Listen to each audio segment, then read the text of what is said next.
Welcome one and all to the live stream of the Hard Rock Show. Dave, I wish I could just pull out of the opening sequence there and just solo to you, because Dave was sitting there headbanging away while the opening theme was going.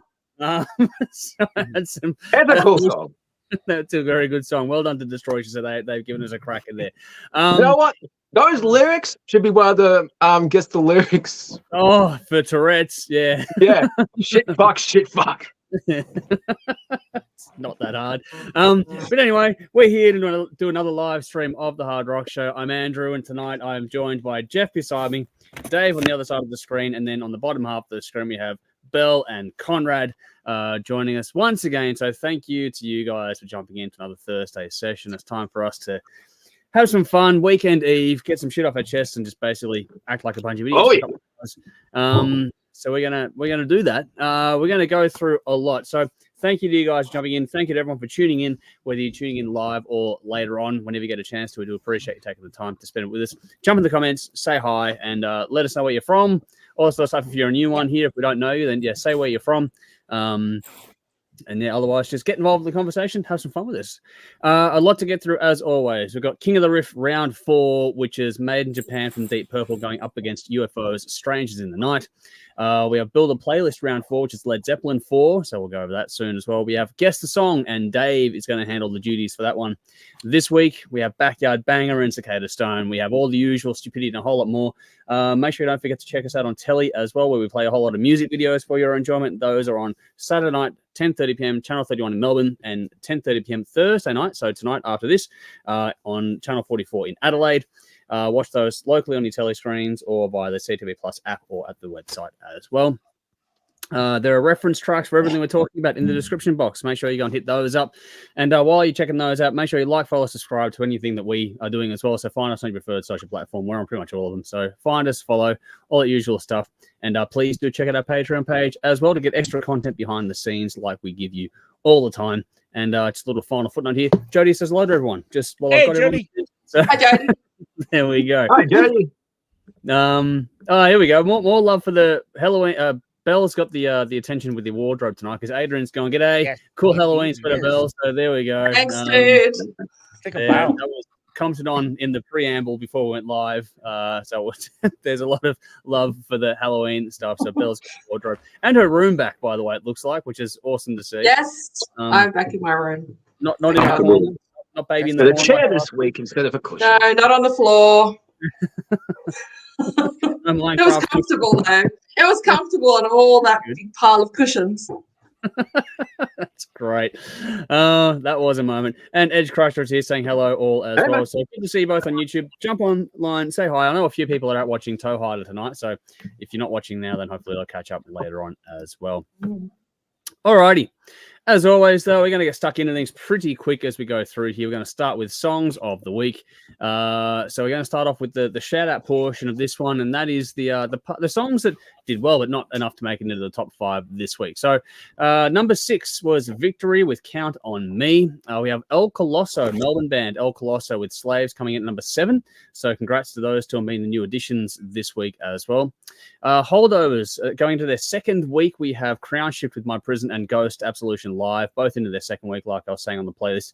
And a big congrats to Riff Raiders with Nothing to Lose, going in 3 weeks now on the Hot Rocks chart. So well done to them. And they got a new song coming out very shortly as well. So if it keeps up, they might be the first band ever to have 2 songs at the same time in the playlist. Cool. We'll see how it plays out, but it might happen. But yeah, follow along that playlist, Hot Rocks. I should probably pull it up and put a link in there somewhere, but I'll here we go. I'll get that now. Share copy link. There we go. So I'll put this in the comments now just for everyone to check out. I'm just going to come off and go. Yep. I'm just going to come off and come back on my phone. Yep. All good, Conrad. I'm going to come back off. So you should put your beauty filter on. Sorry. Yeah. He needs a lot of filters. All good. I think he might be getting some delay there. Yeah, we got Michael's here saying good evening. All good to see you as well. Sally's going, hey, little people, and Jody hey, says, Sally. Thanks for that one, and good to see you, Sally. Hopefully you're keeping well as always. Our first Facebook comment for the evening, which is good to see. Yeah, put a link to that playlist. if you want to check that out as well, it's there for you. It's in the comments, not the description box. That one's just in the comments. But you can follow us on our Spotify profile, and you'll find the playlist there anyway. Bash is here. Hi, all. Good to see you as well. And Adrian's gone, watched a video of the city of Adelaide. Very clean city. There's a lot of pubs. It's an interesting place, Adelaide. It's like a mini Melbourne, but it is very clean. And there's a lot of...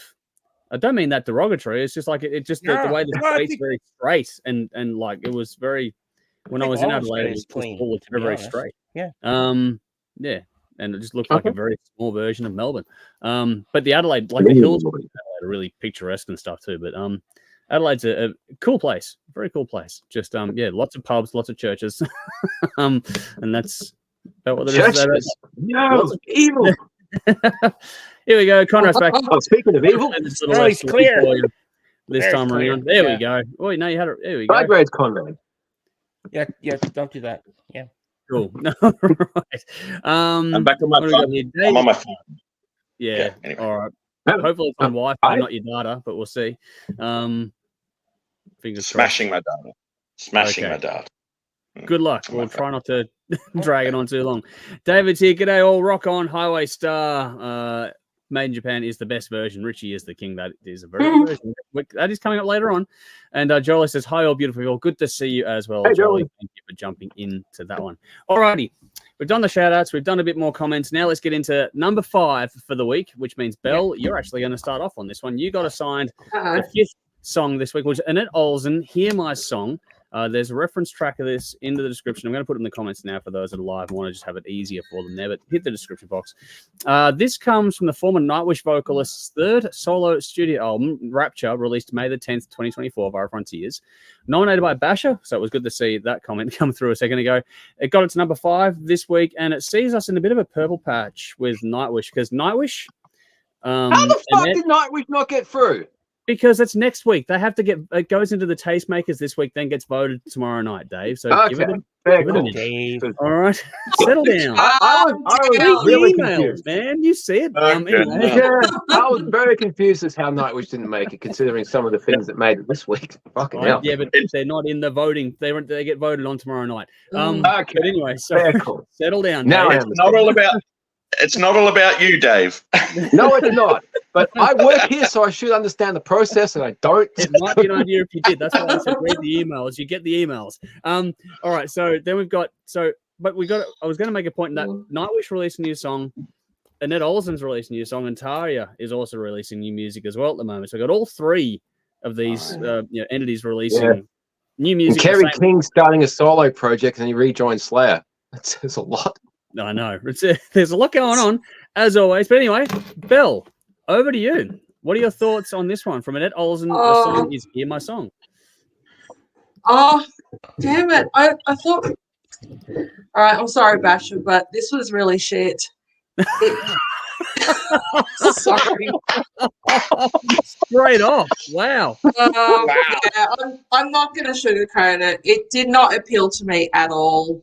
I thought it was unimaginative, unoriginal, and a really cliche sounding ballad. The lyrics were sentimental to the point of being cringe, and it was musically dull. When the solo came in right on cue, I literally rolled my eyes. It was a pretty good solo, but it was a total shred fest. Yeah, which wasn't at all in keeping with the song. And that sounded okay, but I've heard her sing much better than this. I'll give it a 4 for the pure act of writing and releasing a song. Is that the benchmark now? 4 minimum. The benchmark is 4. So the benchmark is double vision, just double vision, not even just a little bit above tipsy. Okay, let's do the rounds. Conrad, any thoughts on what you gave this song? I think I'm probably with Belle on this. Here we go. Sorry, Basher. Oh no. Yeah. I feel bad, but I all right. like it. Let's keep spinning around here. Jeff, let's go to you next. Any thoughts? Yeah, look, Basher to the rescue, Jeff. I actually liked this song. There we go. I liked it quite a bit. I listened to it, and I had it playing because what I'll do is I've not to get everyone in my personal life, but I've got like a really nice Bluetooth, waterproof Bluetooth speaker in my shower. So if I'm in there having a shower, I listen to Anette Olzon in the to shower. music. I listen to music while I'm having a shower. I listen to music while I'm having a shit. I listen to music all day. Wow. Yeah. So I had this Now song we on, know what Jeff does his reviews. Writes them in the mist on the fucking wall. Yeah. Ha, ha, ha. So anyway, it just came on, and I was brushing my teeth or something. I don't know, while I was standing sink, and I enjoyed it. I enjoyed it. Okay. Admittedly, With the soap handy, how much did you enjoy it? Oh, I love it. Yeah. There was no tissues involved or anything like that, but it was all right. You don't need them. You're in the shower. Yeah, but I was out of the shower. Aim for the drain. I had actually. As long as you're not waffle stomping, it's all right. I was standing at the sink Poor when it came Jeff. on. And yeah, I know. I caught it. That's okay. That's okay. That's what I'm here for. Brought this up. No one else brought it up. He did. No, I get it. So I was one that mentioned it. But yeah. Look, I'm going to give this 7 shots. I enjoyed this. Yeah. Cool. Yeah. All right, Dave. Anything to add? Yeah. I'm a massive Nightwish fan. I love Anette. Yeah. I love her Dark Element project. A lot of her solo stuff. This is all right, but I'll probably forget it in the next couple of minutes.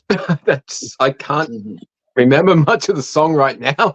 But yeah, it was all right to listen to. She's got a great voice. I always miss the jalapeno factor when I hear a previous Nightwish singer or anyone in the band when they do something else. You always say, yeah, that's that little part you contributed to this overall thing, but it's not the whole thing. So great voice, but yeah, it's good. I've heard part of her album. She's got much better songs than this on the album. Yeah. And I thought the Dark Element project was much better than anything she's done solo. So I'll give it 6 shots. Right. It's good. It's a song. It's it's not the new Nightwish song. We should be talking about that. Next week, Dave, you got to bide your time, so hold your powder. Oh, it's tough, dude. I know, but you just got to try and have your shower thoughts with it. I'll just think of Jeff in the shower and I won't be fucking anyway. Thinking of me in the shower. I'm with Jeff. I'm going to give this one a 7. I do understand what people are saying about it not being overly original. It's just a nice little ballad, but I just thought her vocal was nice. Lyrics are heartfelt, that kind of stuff. It's a bit of a builder. So when the chorus sort of kicks in, there's a bit more to it. I think the video can go in the bin, to be honest. The video was pretty badly edited. I didn't like that. But it's a nice little ballad. I'm not going to go too much into it. I just think I like it. The vocals are good. The lyrics are good. The solo, I like the solo as well. But the thing is that I'm not sure how much the song itself stands apart from the pack of this sort of music when you think about it. So it's well done. It's nice, all those things. But is there anything about it that makes you want to go back to it over anything else? Not sure about that. Nice song. Big, but it's just, your new catchphrase, dude. It's a song. Yes, I know. There's many songs. Yeah, there's better songs. But yeah, we'll see what happens. All right, audience on this one. Vinny's here. Hey, everyone. Hope you're well. I'm doing better than Northwest. There we go. Michael says, nice mix and production, but this is a boring song. Basher says, I want someone else to review. You got us all to do it. Michael says 5. Vinny says, our song nominations now not only have to slip past the guillotine, but also the Tasmanian hatchet there. There we go. Sally says, oh no, fail, hard pass. Sorry, Dave. Dave, not Dave. Jolie says 5 stars. I gave it a 6. Vinny says 7. Vinny says, was it Head and Shoulders or Pantene, Jeff? I thought I was going to say Pantera there. Oh, it's Pantene. All the way. Vaseline.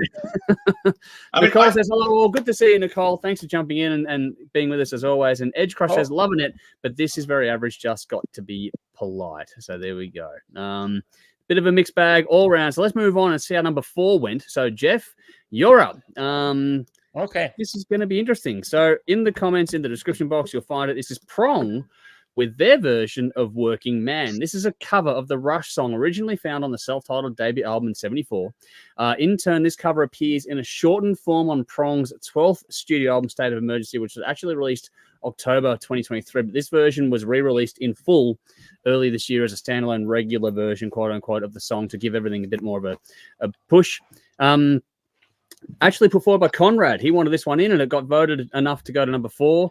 this week, so I did it right in the polling sort of thing. So let's see how Jeff, our resident absolute Rush head, went with this one. Yeah. So look, Conrad, just spoiler alert, Conrad sent this song to me a few weeks back, said, you got to check this out. So I'm like, okay, sure. And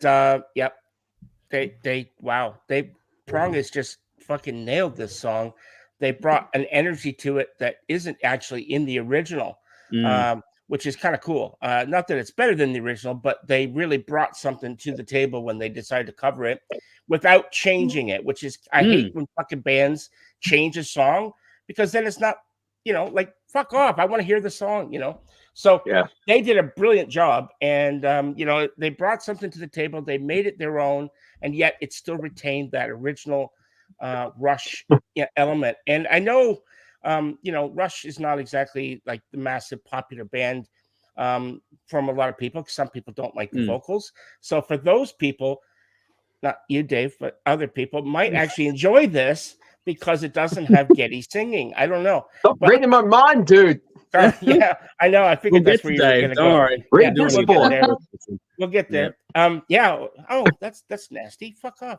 Why would you do that? Why would you say that? Man, Jesus. This is a family show. All right. So anyway, it's not. Never been. Yeah, it's not. Anyway, look, I really thought they really knocked it out of the park. Like, there's not a lot of bands that cover Rush and do it well. Like, there's lots of bands that try covering Rush. Yeah. And especially when you get more intricate stuff like that. Now, Working Man is not the most intricate song. It's off their first album. It's minus Neil Peart. He hadn't joined the band yet. But still, great song, classic song. And I loved it a lot. So thank you very much, Conrad. Thank you for getting that there. You were right, my friend. You were absolutely right. And I'm going to give this 9 shots. Nice. Whoa. Cool. Yeah. All right. I'll see some comments coming through. I'll get to those in a second. But Conrad, you put it forward. So what are your thoughts on the song? Oh, I fucking loved this. When I first heard it, mate of mine introduced. I love Prong. I'm a big. I know you love both bands. That's why it's going to be interesting. I love both bands.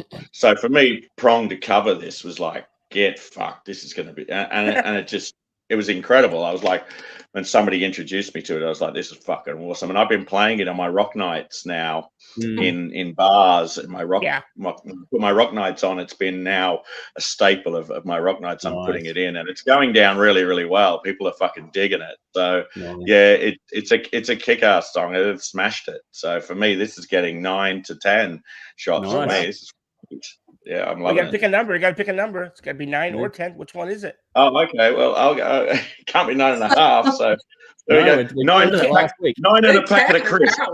9 and a packet of crisps. Yeah. Prevents the dry heaves later. Yeah. All right, Belle, over to you. I thought it was all right. I don't know the original. I don't know the original, so I have nothing to compare it to. Doesn't sound like it would be a Rush song, so. But then I rocked it up a bit, overly familiar with Rush. I thought it was fine. I gave it I thought the middle part was cool. Like it sort of picked up the pace and went a bit thrashy. That's where they brought their that. The original doesn't sound like that. Yeah, the original doesn't sound like that. They put a thrash section in there and it worked really well. Yeah. I'm interested to go and listen to the original. You should. Just out of pure interest sake. But I thought it was all right. I gave it a 7. Yeah, cool. That's good. All right. Yeah. Now the hard taskmaster, Dave. How'd you go with this one? This is where our rating system is fucked up, because I want that feeling of 10 shots where I'm on the ground throwing my guts out, but this gets 0. Really? This is a crap cover of a crap song by a crap band by another crap band. This is fucked. I hated everything about this. Fuck that. Really? I fucking hate Prong. Rush bore the shit out of me. This is a shit song to start with. Fuck this whole thing. Nah, crap. 0 in the bin. Unbelievable. I listened to it twice. And I skipped it every time I listen to all these 5 songs over and over. I fucking hate Prong. They're a shit band. So it wouldn't have mattered then if it had been Rush. You just wouldn't like the song. Fantastic band. Yeah, no, I couldn't think of anything worse. Prong covering Rush. Fuck me. How about Rush covering Prong? That would have been. Dave going in hard. Yeah. So this is bin juice for Dave, is it? Yeah. That's what it's got to be. 0 is bin juice. Yeah. Yeah, 0 is bin juice. Bin juice. That'll make you throw up, so that's the type of shit. Yeah, 0 is bin juice. Christ. Wow. All right. Well, we're on fire tonight. Well, I'm going to go the other way. I gave this a 9. I fucking loved it. Thanks. Yeah. Holy I loved it. It's good. It's good. It was my pick of the bunch last week in the lot. I gave it 3 votes out of my 3-1 votes. I loved it. I like the grit, the punch. They've almost made it their own while still being really faithful to the original. Yeah. I made a note here saying I'm curious about how Dave went. We answered that question. But I like how this is sort of a bit meatier than the original. They did well there.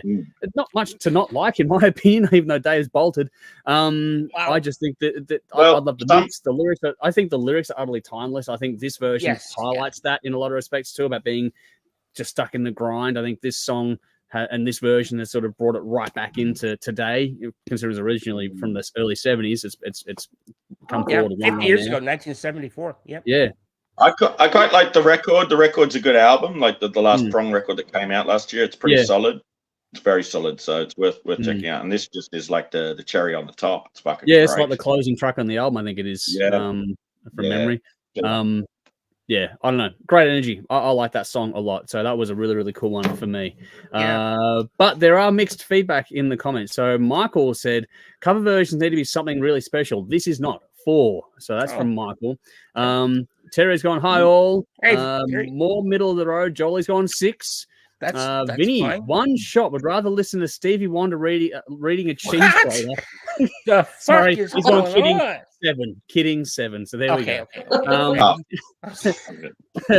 But Edge Crush has gone, love Prong and Rush. This is brilliant. So there we go. Yeah. But Michael's gone, yes, Dave, well said. You're the man, the bin too. Great call. So there we go from Michael. Fuck yeah. Thank you, Michael. He comes back and back on the right. Need to get a room. Yeah, I know. Dave is the hero we didn't know we needed, so there we go. That's a classic. Speaking as it is, man. Shit is shit. There's too fucking much of it. I think. Yeah, the dark Adrian, Dave, tell us how you really feel. Oh, we've established that. But then Bash has got a -1, so now Bash is fucking turning it around as well, and everyone else. Crap. But BP, Rush are brilliant. So there we go. BP, Rush is brilliant. Alrighty. Track number 3. Band ever. Wow, that's contentious. We're either going to go from strength to strength or fucking bin to dumpsters. I don't know which way we're going to go next. Next up is Conrad's assignment. This is the number 3 for this week. This is New Horizon with King of Kings. Now, this is from the Swedish band's upcoming 2nd studio album, Conquerors, set for release June the 14th, 2024 via Frontiers.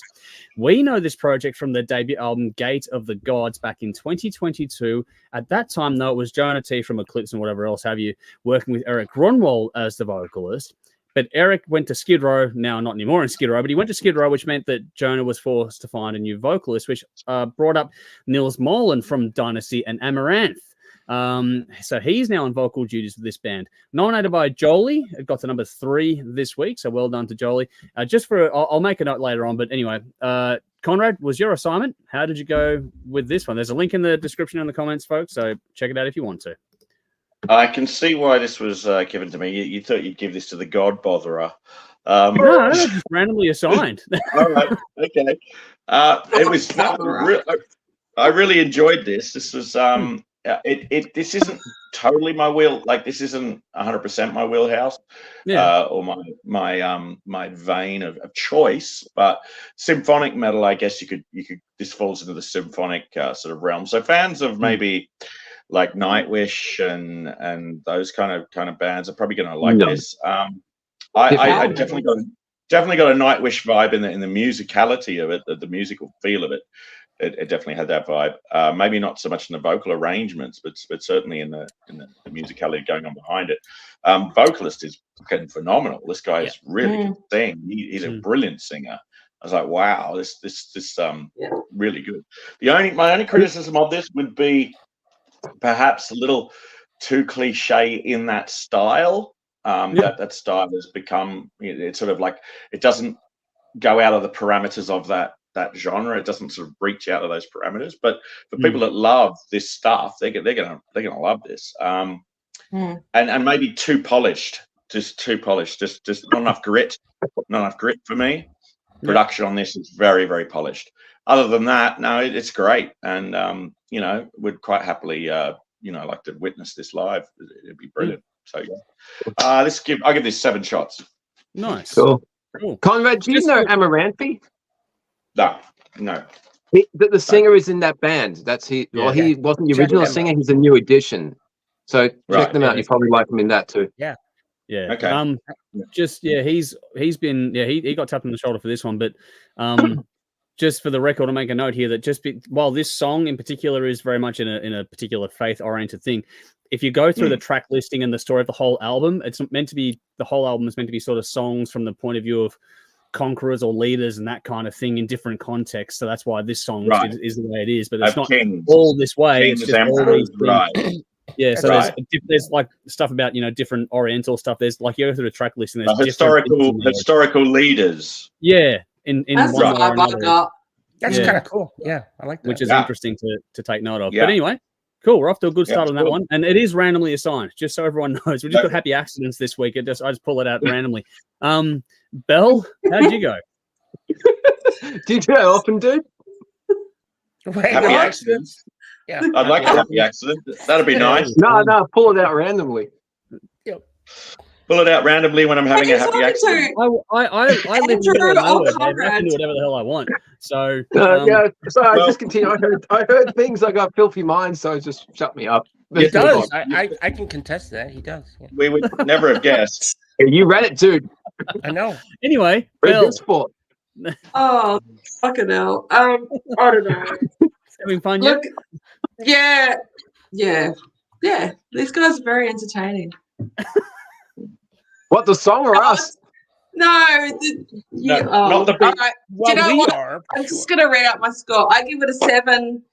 Okay, cool. The song was an 8, but I took a point off for a really cringy intro because it did start out really like, oh, what am I in for? And then it got good, but it was so bad in the intro that. But I agree with Conrad. Like, it was that the singer was amazing. I'm gonna have to listen to Amaranthi because he's so good. He's made that band interesting because I've ignored them for so many fucking years. Now I'm actually a fan. The new album's fantastic. I'm gonna be saying that. Oh, cool. Yeah. So it was good. It was fine. Yep. Cool. Can I go next? Yes, please. I was going to go to you anyway. Because I got to follow on for what Belle said about the start. Firstly, I was actually interested to hear this because of the singer. I knew Eric wasn't in the band anymore, and they got the singer from Amaranth. And I like his voice, but that band is really overproduced. But I like what they do because of the new vocalist and the free vocalist and everything. So that's cool. But I wanted to hear him in a more natural setting. And that's what this song provided. So that was cool. I get to hear his normal voice without all the extra production. That's fantastic. Now, listening to these songs over and over throughout the week, Tuesday night, I'm cooking in the kitchen. My daughter comes in, and the previous song, which we haven't done yet, Eyes Like Midnight, is on. And Jay's like, this must be demon metal. Because she calls it demon metal. Yep. And then it finishes. And then this one starts with the angelic god shit at the start. And she's like, oh, this is really different. I bet they're suckering in the pop bands. Bang, it switches. He's like, yep, I was right. So I think that's what they were doing. They're trying to get a more commercial thing. But my daughter, she should be here because she knew exactly what that was for. It's to bring a calming feel and then, onslaught. But overall, this was pretty cool. I give it 7 shots. Nice. All right. Cool. How about you, Jeff? Yeah, I had to, for some reason, the name of the song, because often I listen to it when I'm driving, right? So I don't catch the names of the songs and stuff. And or even in the shower, whatever. But I don't, I don't have a screen, so it's just playing, and that's cool, whatever. Yeah. So, but anyway, I enjoyed this a lot. But I tried to remind myself, so I had to quickly grab my headset and put it on. Which song is this? And then I'm like, oh yeah, I know this one. It's a good sign. Yeah. Well, no, I don't remember it. We listen to a lot of music. There it happens. We do listen to a lot of music. I do listen to a lot of music, and it's garbage in, garbage out. It's a balance, man. It's a balance. Yeah. So push out. Right. Well, not going there, not touching that. Anyway, Smart. I enjoyed this. As everyone has said, this vocalist is very, very good. And yeah, it does kind of start off a little kind of not cringeworthy, but a little bit sort of, yeah. So I get that what Belle was saying about that, but it makes sense now if it's in the context of like, you know, like a bunch of different songs. Is it going to be like a concept album or something? I don't know. Think it's more of a theme than a concept. Theme? But yeah, I don't know. Yeah, because each song is a part of itself, self-contained within a theme. Yeah. All right, that makes sense. So maybe that's why. So I'm going to have to listen to the album, obviously, and check it out. But yeah, I enjoyed this a lot. So this is getting. I'm actually going to give this 8 shots. Yep. Cool. Yep. Yeah. No, I'm on the same page. Like I said, the whole album's going to be different leaders over the historical context, but this one starts out with that very interesting opening, but then it just goes bang, and I think it's more power metal than symphonic metal for me in a lot of respects. It's not quite Dragon Force intensity, but there's a bit of that about it, if that makes sense. Yep.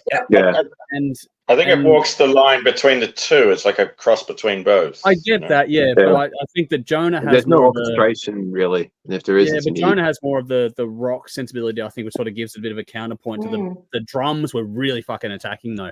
And the riff was cool. I thought the energy was great in the song. Fucking hell.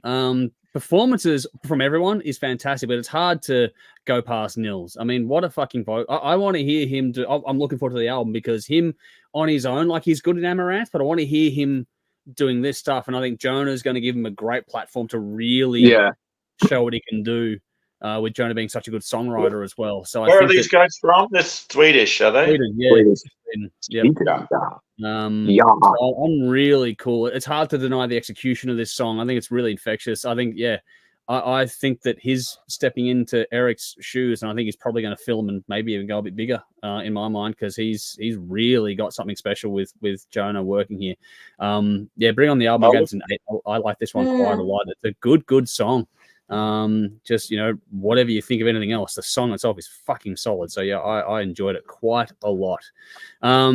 Basher gave it an 8, which is cool. Adrian says, good song. Lead singer has some pipes. So there we go. Nicole says, okay, I like this, but needs Tommy Johansson singing to make it better. Okay. Michael says, like this a fair bit, although found guitar solo clinical. Singer is great, 7 shots. Edge Crusher, 5 shots. Heard it all before. Good singer. Okay, there we go. Vinny, 8 good singer, shots. Very upbeat and energetic. Vocals on point lyrically. It could be more original. That's a fair point there from Vinny. Kevin, good to see you. Greetings, kids. Good to see you over there. The Trivia King. Yes, the Trivia King. We're getting to that in due course. We'll see how we go with that. But Vinny's gone, oil spill, aisle 5, happy accident. Yeah, pull that one out. There you go, Vinny. All right. On to another song. Now, this one's my assignment. This is number 2 for the week this week. So this is Eyes Like Midnight, Digital Deity. And this is the debut. It's in the comments and the description box of the reference track. This is the debut single from a new band fronted by former Sleep Signals vocalist Robert Cosgrove, who is joined by drummer Christian Bowles of Etched in Embers and other people around out the lineup. That said, they're still independent for now.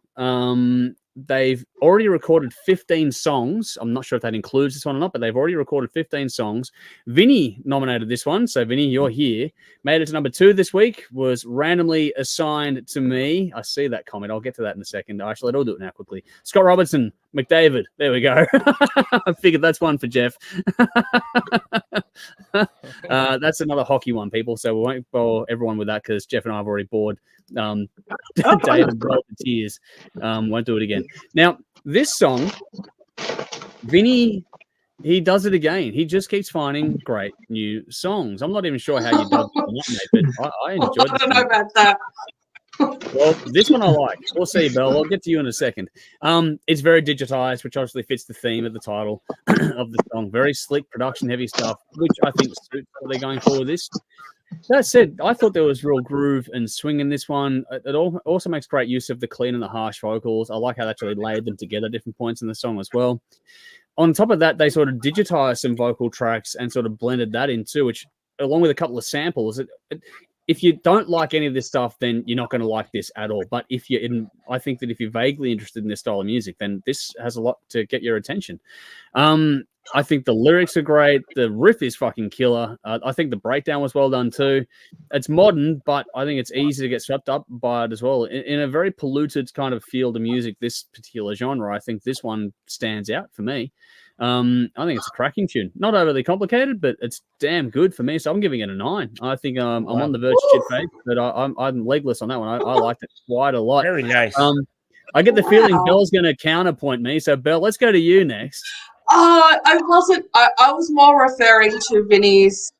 I seem to have had Vinny's song every week, well, for the last couple of weeks, except for this week. Yeah, and I had to risk getting my thumbs chopped off. But no, this was good. I like the modern feel of it. I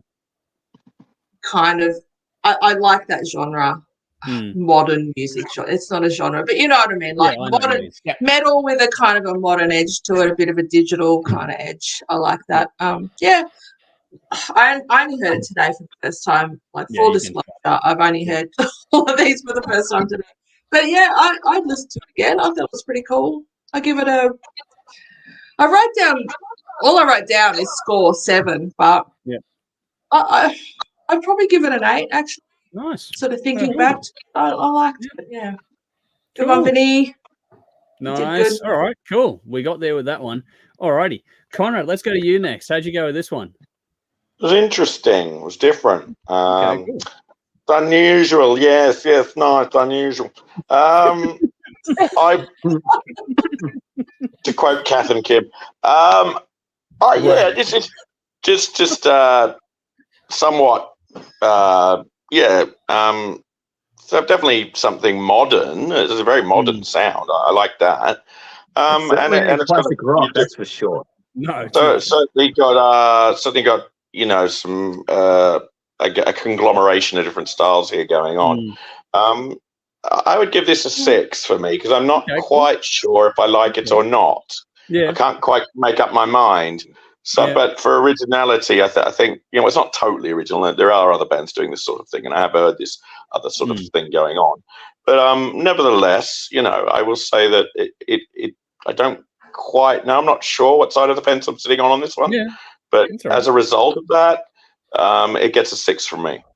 All right. You didn't hate it. 6 shots. Yeah. 6 shots. I didn't detest it. No. That's cool. It's an interesting sort of attention-grabbing song in my mind, so I'm curious how it'll keep going. Let's go to Dave next. How'd you go? Yeah, I'm actually similar to Conrad because I'm really not fucking sure. Because I read their bio first, I was expecting to hate this. Yeah. And it wasn't as bad as I thought. Is this fucking metalcore or emo core or faggot core? What the fuck is this? Yeah, it's not quite any one thing. It's a bit different, and I think the vocalist in the bio says he wants to do as much different stuff as he can too. Yeah. It's very produced. It's very digital. It sucks all the fucking life out of the tracks, but it's actually really well done. And I'm conflicted because I fucking hate when you digitize everything and you suck all the human passion and element and feel. It doesn't have that, but it's put together really well. The lyrics are really interesting, which is refreshing because this style of music is always just, woe is me, life is bad, everything's dark, my parents didn't like me, fucking put the fuck off. I agree. It's so, this one actually has some meat on the refreshing. bone. Yeah. This was actually refreshing. It was clever. The harsh vocals, surprisingly, were my favorite part. Wow. We reviewed some metalcore shit a couple of weeks ago, and the clean vocals were like boy band territory. This is exactly the same for the clean shit, because my God, do you have to sound like a fucking boy band because you're an absolute pussy, and it completely destroyed the song. But the lyrics and the harsh tones were cool, and it was probably the most interesting song out of the bunch this week. Wow. But I'm really not fucking sure because sometimes I'm like nodding my head along, and the other times I'm absolutely despising it. So it really went against everything that I love about fucking music, which is really weird. Yeah. Because I fucking despise all the technology that goes in. Yeah. Because it used to be where you could give 20 different musicians the same guitar setup, amp, and everything, and they would play a song differently because of the feel, the way the person touches the strings, the way they strum, the way they fret. You record it, and then you suck the fucking human element out of it with all this digital shit, and you lose that. You don't need 20 different musicians because a million can do exactly the same thing because it's a computer doing the work, which sucks. But they actually wrote a halfway decent song, so 7 shots. Wow. 7. That's a lot better than I thought it was going to get, man. After that rant, for sure. Shit. Wow. Yeah. Cool. I'll take it. Get rid of the clean singer and just show me vocal. what you can actually do as humans. Suck the fucking computers out. Stop being a pussy and show yourself. And I might actually like this band. Wow. Because there's some fucking there's some talent here. I don't want to do There just is one some talent thing. here. Stop fucking hiding behind technology. Don't be a pussy. Be a human. I'd argue counterpoint. I'd argue as a counterpoint that in this song, it's not about hiding; it's about emphasizing the point about digital data. No, Pink Floyd emphasized with effects. This is hiding. Okay, well, we'll see. Anyway, Jeff, how'd you go? Yeah, actually, I like this song. I thought that it had a kind of almost a excuse me, losing voice. Had like a futuristic kind of vibe going on, and I kind of got I don't know if there's anyone out there will get this reference, but I got a cyberpunk vibe going from it. And so that I didn't mind that because I thought that industrial vibe to it. Maybe modern industrial. Industrial emo, metalcore, it's not, all that stuff. It's like it's not made for now. It's like this is something you'd hear in 20 or 30 years from now. I don't know. When most of the bands we love have been forgotten. Well, maybe, but so are we by then. But yeah.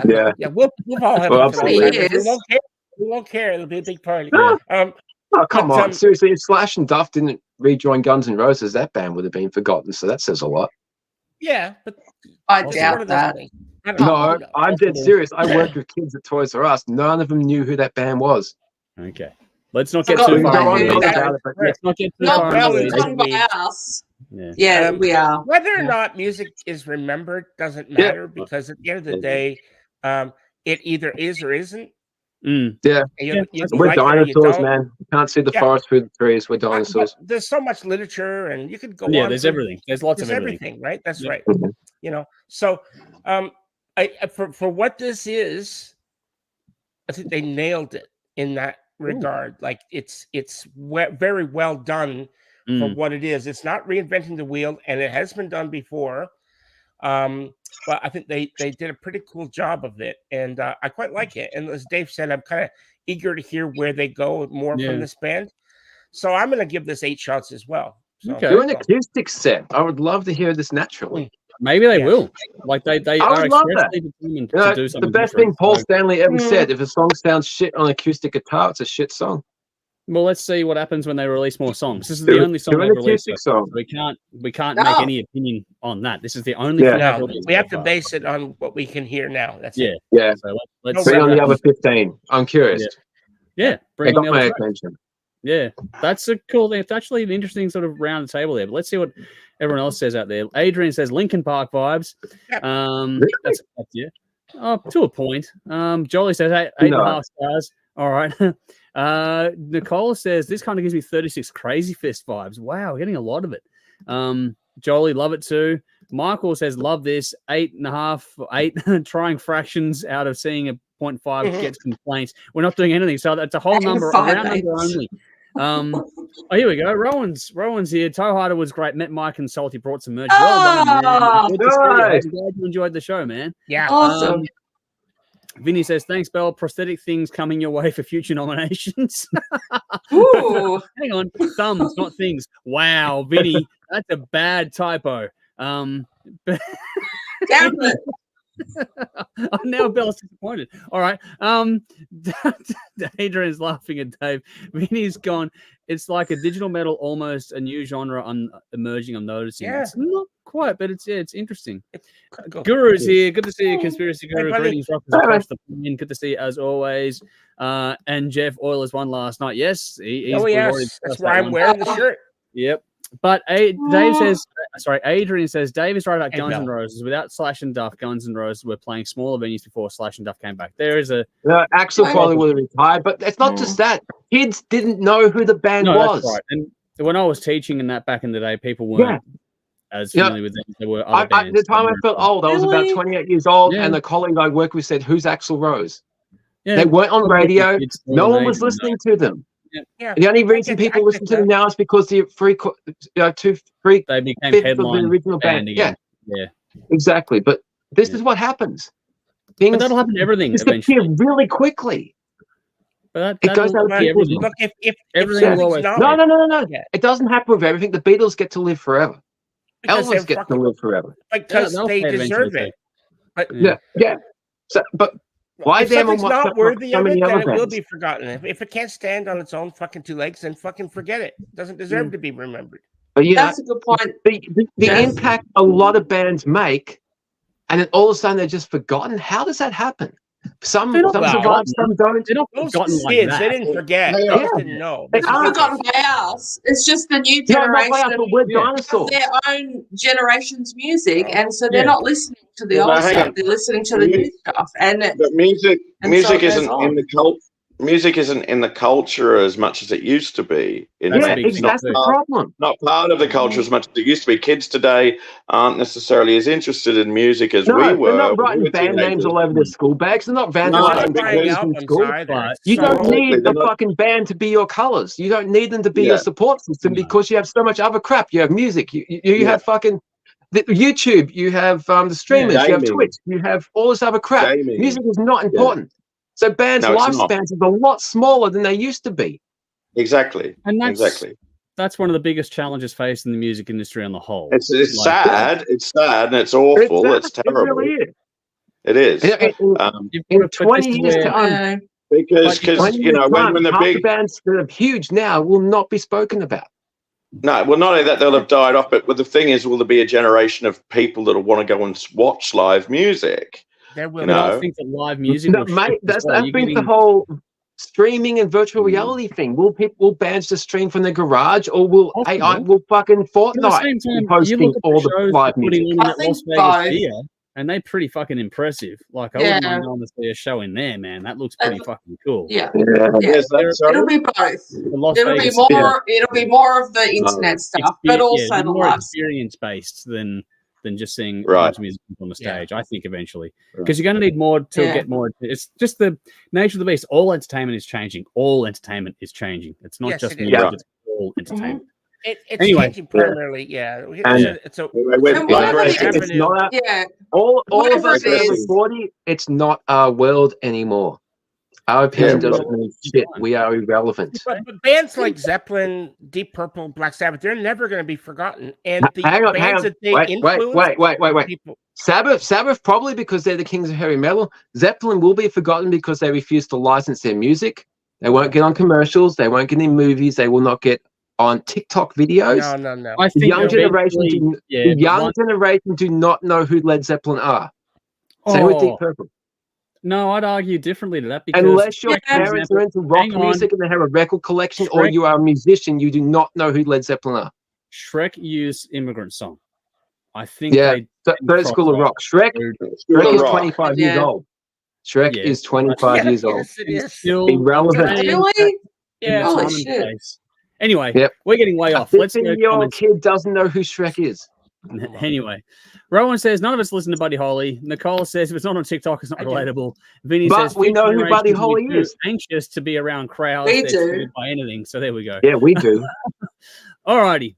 One more song, and then we get into the rest of the stuff tonight. And this is the number one song for this week, which is a song called Dreamkillers. A band called Dreamkillers. The song is Gate Diminished. Link in the comments and the description box. This is the fourth single released in 2024 from the Aussie band out of Brisbane that started out originally in 1990. They've kept plugging away over the years, have 5 albums as far as I can tell, and about the same amount of EPs.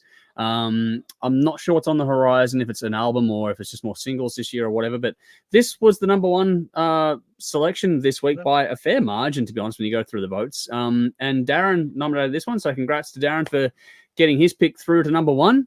As such, it was Dave is the last one remaining with the assignment. So, Dave, this was yours this week. How did you go with this one? Oh, I get number one. Fuck yeah. You did? I have never heard of this band before. And this is my first time listening to them. From Andrew Spiel, 34 years, and they're still plugging away. 5 albums, 5 EPs. Fuck yeah, because it is so hard, especially now, to keep going. You do it because you love it. And I know a lot of local bands. I've never heard of this band. This was pretty cool. Heavy Sabbath type chords in the opening in the opening of the song. Then a hell of a headbanging riff. As soon as that riff came on, I'm like, I fucking heard this. I know this. It sounds very familiar. I can play this fucking riff. That's how familiar it is. I know. I could not pick it though. It was pissing me off because it sounded very, very, very familiar. Wow. I listened to it over and over and just like, nah. It's probably because it's from the Sabbath school of rock. Yeah, could be it's anything. Influenced so many bands. So while it might not be note for note in what I know, somebody else has done something like this. But it's cool. Keep it simple. Sometimes it's cool to just do a cool riff. The vocals were cool. It was dark and heavy. This band, if Crowbot toured Australia, this would be a great opening. That's a good pick. Yeah. Crowbot were a great fucking band. Cool. Yeah. They were cool. Still are. First album's best. There's no fancy production here. This has a very live feel, and it sounds like they were all in the same room, and you can feel that energy, which is actually really refreshing because so much shit is cut and paste these days. Polish the fuck out of the performances. Just shove a band in a room, hit record, and just have that collective energy. People playing music. I imagine this would be exactly what the band would sound like when you hear them live. There's a nice lead break. I wouldn't call it a solo. It's nothing flashy, but there's some bendy notes which kind of breaks it up a little bit, and sometimes that's cool. Overall, this was pretty cool. I'll give it 7 shots. So fuck yeah, this is a cool band, cool song. Cool, nice. Glad you liked it. All right, let's go to Belle next. How'd you go? Look, all I wrote down was score 7. So, but I sorry. That's all right. It's all good. I didn't realize they were Aussie. I actually thought this was really cool. I thought it was like a band from Europe where it just had that kind of vibe about it. I didn't dislike it. It didn't blow me away, but I really liked it. I just thought, this is a cool song. So, if they keep doing that, then good on them. I can't believe they've been around for 30 odd years. Yeah. Good on them. That's cool. Like, what does that put them back to? Is it the 80s? Or 1990 they started. 90s. Oh, God, that's... 1990 they formed. How old are we? They were in other bands before that one. So, yeah. Okay. They've been around for a while. About my vintage. Love. Yeah, it was good. Yeah. Cool. All right, Jeff, how about you? Yeah, I like this song. And Dave said it does have a very Sabbathy feel. But it also, Dave was like, what's this remind me of? Well, I think it reminds me of the song King and Crimson by Bruce Dickinson off the act of Chemical Wedding. So if you know that song, King and Crimson, it's fucking that song. Okay. That's it. Yeah. Is that the riff you've been trying to think of? It could very well be, yeah. Well, have a listen to it because it's very, very similar. Very similar. Oh, I've got to dig out the Dickinson tomorrow. Yeah. Oh, okay. Not in the shower, dude. Yeah. Hey, man, wherever, Yeah, well. It's okay. No, we're not going to. Maybe at work. Just hide in the corner. But no, I like this that's song. What you do at work. I think it's good. I like the song. So I'm going to give it 7 shots. I don't think it was like mind-blowing, but it's very good.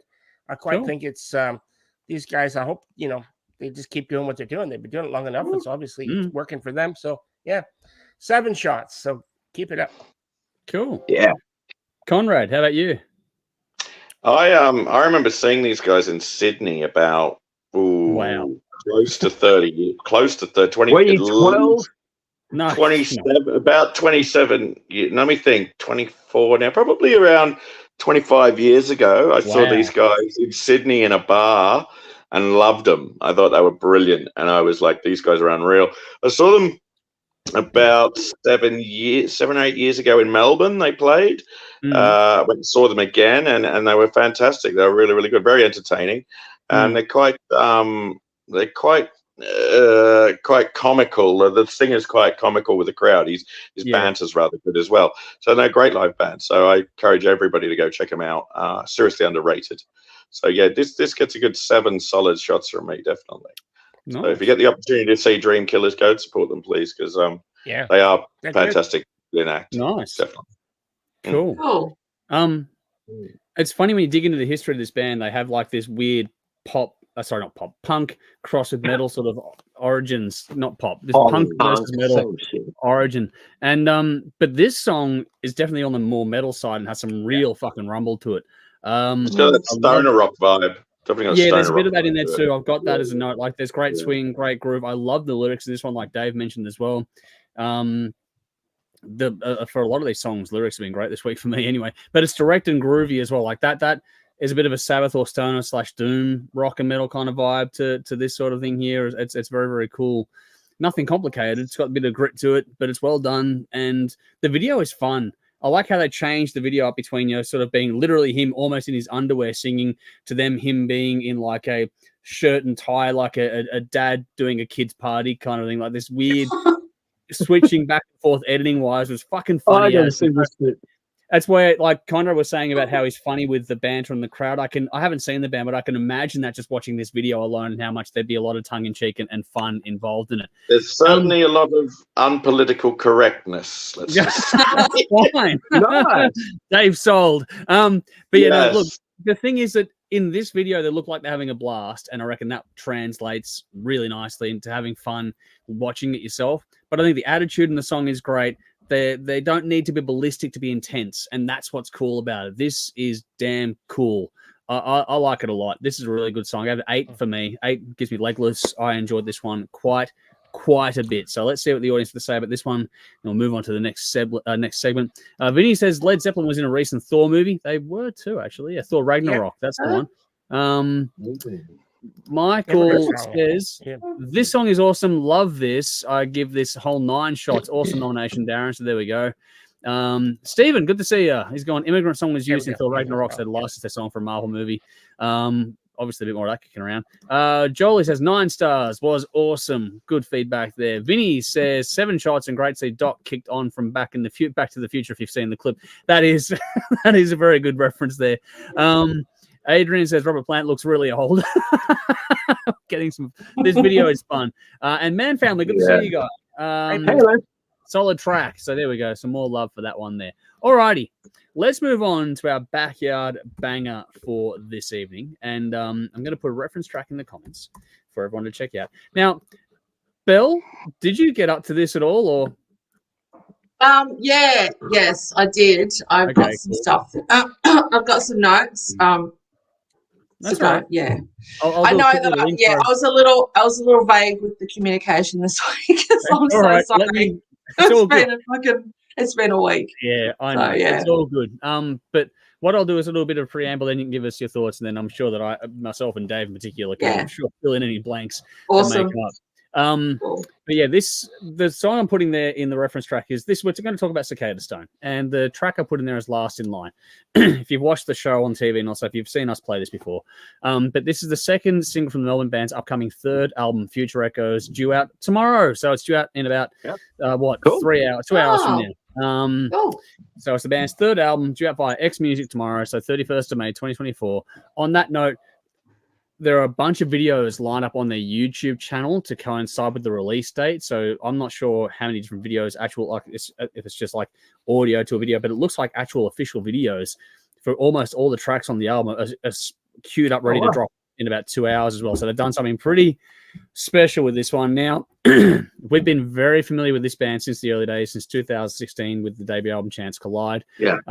They are probably one of the more interviewed bands on the Hard Rock Show as well. We've chatted to them quite a few times over the years. But anyway, Dave and I both love them to bits. But Belle, it was your assignment this week to go over and have a listen to at least Cold Chamber from 2021. But give us your thoughts on this, and we'll sort of cycle through from there. How'd you go?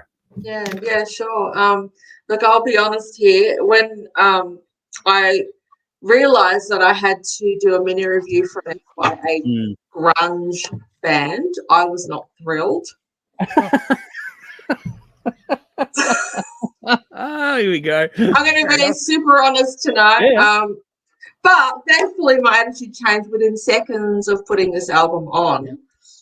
These guys are from the first few moments of the opening track, because even before the music properly kind of kicked in, I just thought it was a really interesting lead in. Yep. And I really liked it a lot. So I thought, it grabbed my attention. And from then on, I can only describe my listening experience as being quite enthralled by this album. Wow, cool. It's like Cicadastone took the grunge genre, held it in their palm. Fuck, I can't believe the shit I write. Just bear with me. Held it in their palm like a bunch of mixed nuts. Oh, here we go. In the shower. Flicked out all the crap that no one likes, kept only the good stuff, and then turned it into an album. I don't know, my brain's putting on mixed lollies. That is, you know, that actually makes a lot of lollies. sense to me. Whatever mixed shit you want to put in your hand and get rid of the stuff you don't like. Don't clap. Just don't clap. So clap. Throw it in the air, whatever you Belle, you are priceless. That is awesome. Sorry, Cicadastone. I apologize for that weird metaphor. Very interesting analogy there. Yeah, I know. I'll keep going now. I think it gets better. The vocals were rich, whether they were in solo or harmonizing. They're smooth but naturally textured, and went with the music so well. Dave. I'm trying to hold it together here. The harmonies were top shelf throughout the whole album, but they really stood out to me with the song Call It What You Will. I think they were absolutely mesmerizing in that track.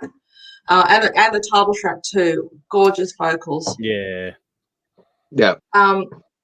And there was a beautifully haunting guitar solo in that song too. Just mention the attention to detail that went into the guitar melodies that sat over the riffs was awesome.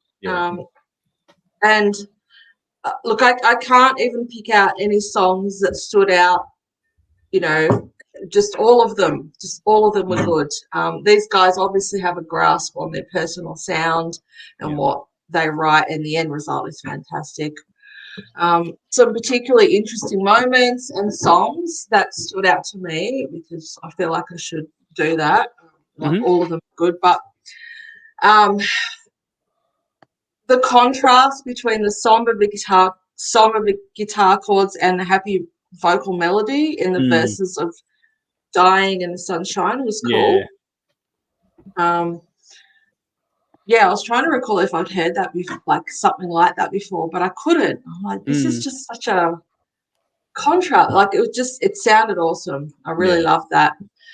Burden That You Wear was beautifully earnest, and it lifted the entire album at the halfway point.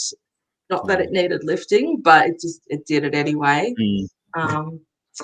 And the drumming on this album was perfection. Nice.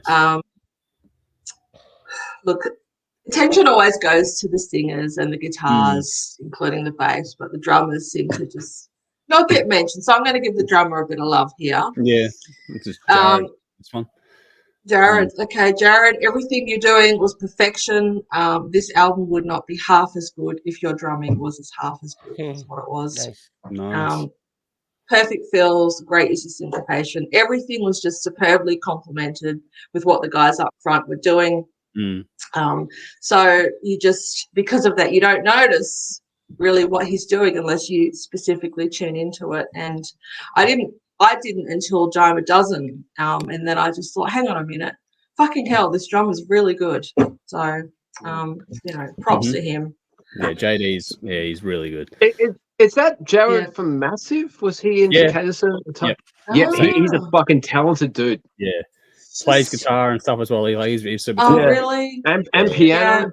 Yeah. He just seems to understand music. Yeah. Like I got that, Every you know, fucking- when I actually, tuned into what he was doing. Yeah. Because after I what's he sort of, doing now? Is he Not doing sure what he's anything? doing at the moment. Yeah. He's been quiet, man.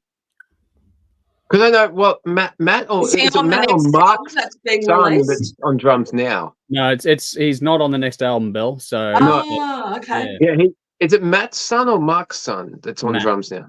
Matt's son is on drums for the new album and live. So one of the guitarists, the main singer. The singer. Well, they both sing, but yeah. the front they're man. two brothers. Oh wow. Yeah. Oh wow, that's cool. Yeah, his son is on drums. He's fucking good Nice. Mm. Yep. Well, if he's playing the older stuff like this stuff, then yeah, you have to be because it's really good. Yeah. Oh, No, they were fucking great a few weeks ago. yeah. Look, I just found myself getting really lost in the soundscape that these guys created. Everything about this album is fantastic. I'm looking forward to the next release, which is tomorrow. I didn't realize it was so soon. So yeah, if this is what modern grunge sounds like, then I'm back on board, baby. Nice. Awesome. No, that's cool. Any score at all to go with that, or just? Oh, am I supposed to come up with a score? Oh, you shit! don't have to. It's okay. Just give us a rough ballpark. I don't know. Like, I'll give it a 9. Nice. Ooh, that's Cool. really good. Yeah, All right. it was great. Wonderful. Well, there we go. Well done to Bill. I know you've been under the pump this week as well to even Thank get you. anything close to that. So Sorry. well done on that Yeah, one. I'm good very job. impressed with that. Very well done. Good job on that one. All right. Let's quickly do the rounds. I don't know what's happening with Conrad at the moment. He's jumping in and out. Yeah, sure. Hi, Conrad. Bye, Conrad. Yeah, it's like hi. Hello, bye. bye. Jeff, any thoughts on what you've heard from Cicadastone? Yeah, look, I've liked these guys from the very first moment I first heard them, and I've obviously seen the videos and stuff there that you guys have done, interviews and stuff over the years. I like this album. It's a really interesting album. I had it when I was driving home from work, and yeah, it's I guess it's Alice in Chains, grungy sort of thing like that going on. But I will say that they've got a sound that is theirs. They've made a sound that's theirs. I'm glad you're both picking up on that, which is really important to me. Yeah, it is, and they've got a really good sound. I really like the sound, and as Belle said, all the musicians are all individually great. The vocals are just amazing. So, and I like their name. I think Cicadastone. I want to get onto them and find out why they've chose that. It kind of reminds me of some sort of like a cicada, obviously, and a stone, but maybe like some sort of like ancient Egyptian. You know how they used to do like scarab the beetle kind of scarab thing? Scarab. Yeah. So I don't know. It's a cool name, and so that's what makes it cool is that when you Google it, they're the only thing that comes up. Once you get Cicadastone, it's just their stuff, which is awesome. Because today it's so hard to, there's so many bands out there. They name them some stupid shit, and you type it in and you get 9 million fucking stupid names out there right now. I'm like scrolling through pages, like where the fuck? Okay, oh, there it is. But the thing is, nowadays. That goes against bands because everything is gone TikTok, blah blah blah. Yes, short attention come up with span. a clever fucking band name. And if you can't find it in the first 5, 10, 20 seconds, you're just gonna say fuck it and move on. And that's why bands like this. Plus, you need to have a band name that's cool for a T-shirt or a poster or something that makes you want to listen to their music. There was so much crap there. And so, having said all that, like the music that comes from these guys is just awesome, and I'm really looking forward to the new album, which is coming out tonight at midnight. I'm looking forward to that.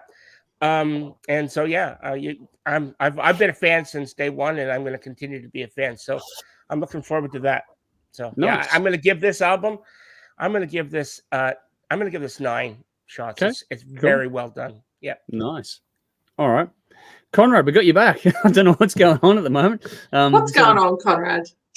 In and out, dude. The hamster's not running. Having a lot of technical issues on Okay. the other side of the world here. Yeah, I know. Unfortunately. Did you have any thoughts on Cicadastone? Did you get a chance to spin any of that, or? Didn't is that the Australian backyard one? Yeah, it's the Yes, backyard yeah. banger section. Yeah. Backyard bangers, knockers in the backyard.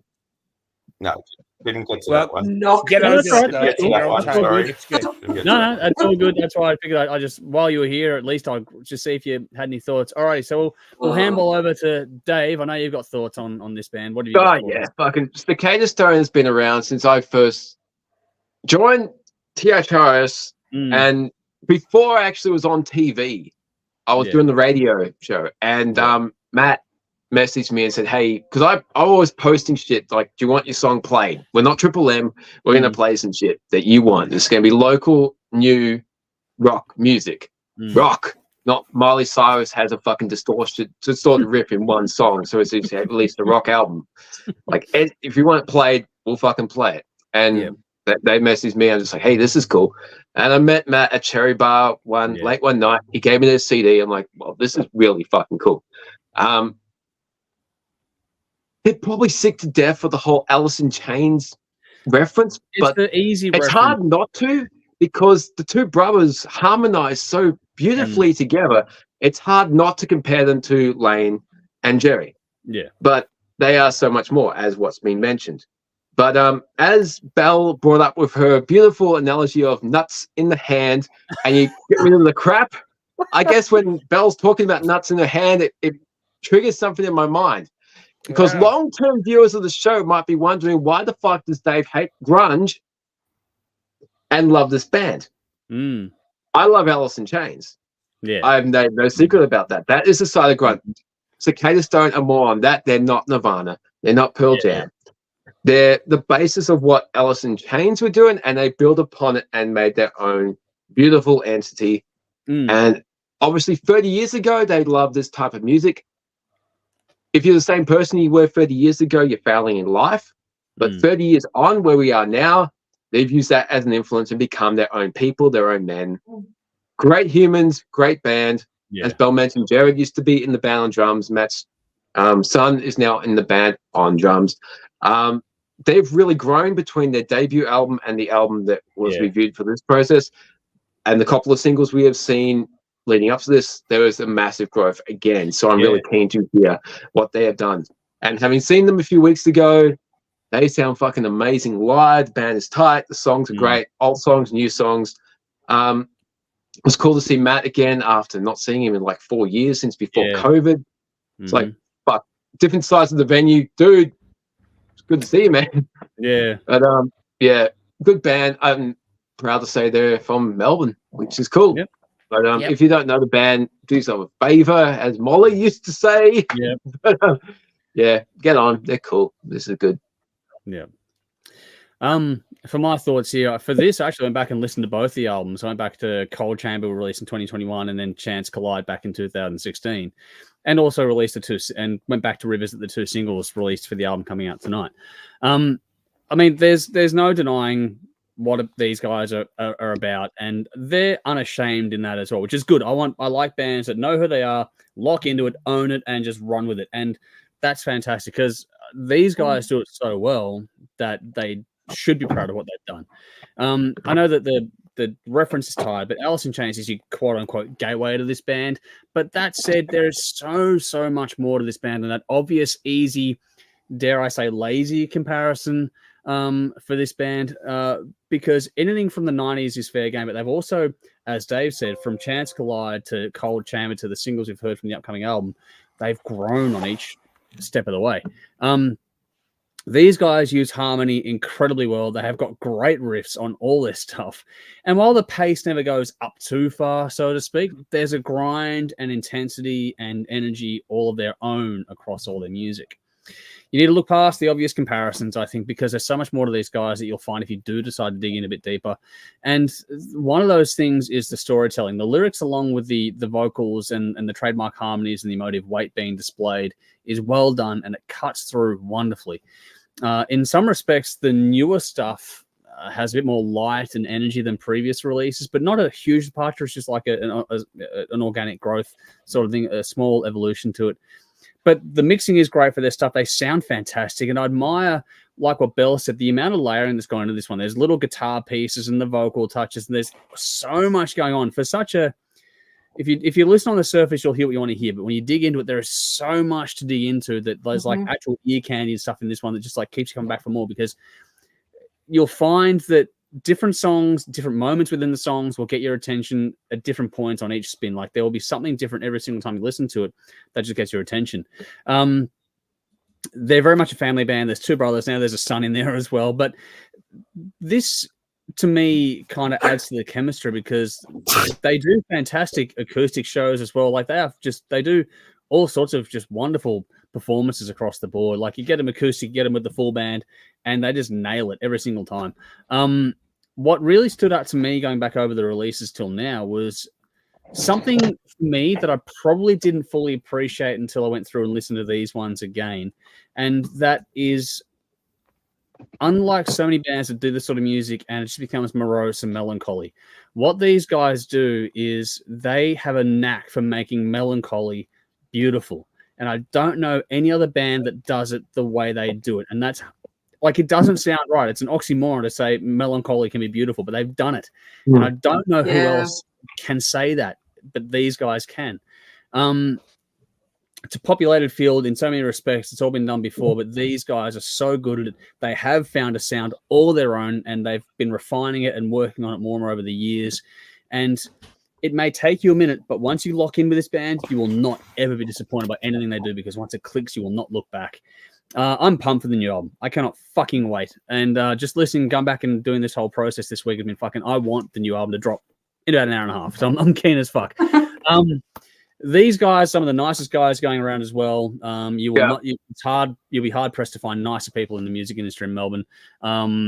So Future Echoes is the album coming out in a few hours. Make sure you get around it. I hope that this is the one for them with the backing of a new label and X Music. I hope that this is the one that sort of gets them the recognition that they, in my opinion, sorely deserve. So on that note, overall, going over all the stuff, I'm giving him a 9 at the moment because I want to give myself a little bit of headroom for the new album coming out. I want to give myself a little bit of room for that because I've got high hopes for it. But yeah, not only have they got a new album coming out and a whole bunch of videos coming out in a few hours, but they're also doing, as we've done the review part now, I'm going to do a gig plug now. So Friday, May 31st is also their album launch show. They're playing at the Leadbeater Hotel in Richmond in Melbourne. If you are there, get on down. They are playing with support from Bottle of Smoke and Truck, that if you're in the Melbourne music scene, are two bands you should well and truly be aware of. Bottle of Smoke have been around for donkeys, and they've done some really cool things. And Truck is fronted by Andy from Horsehead, for those that, want to hear some stuff. Oh, really?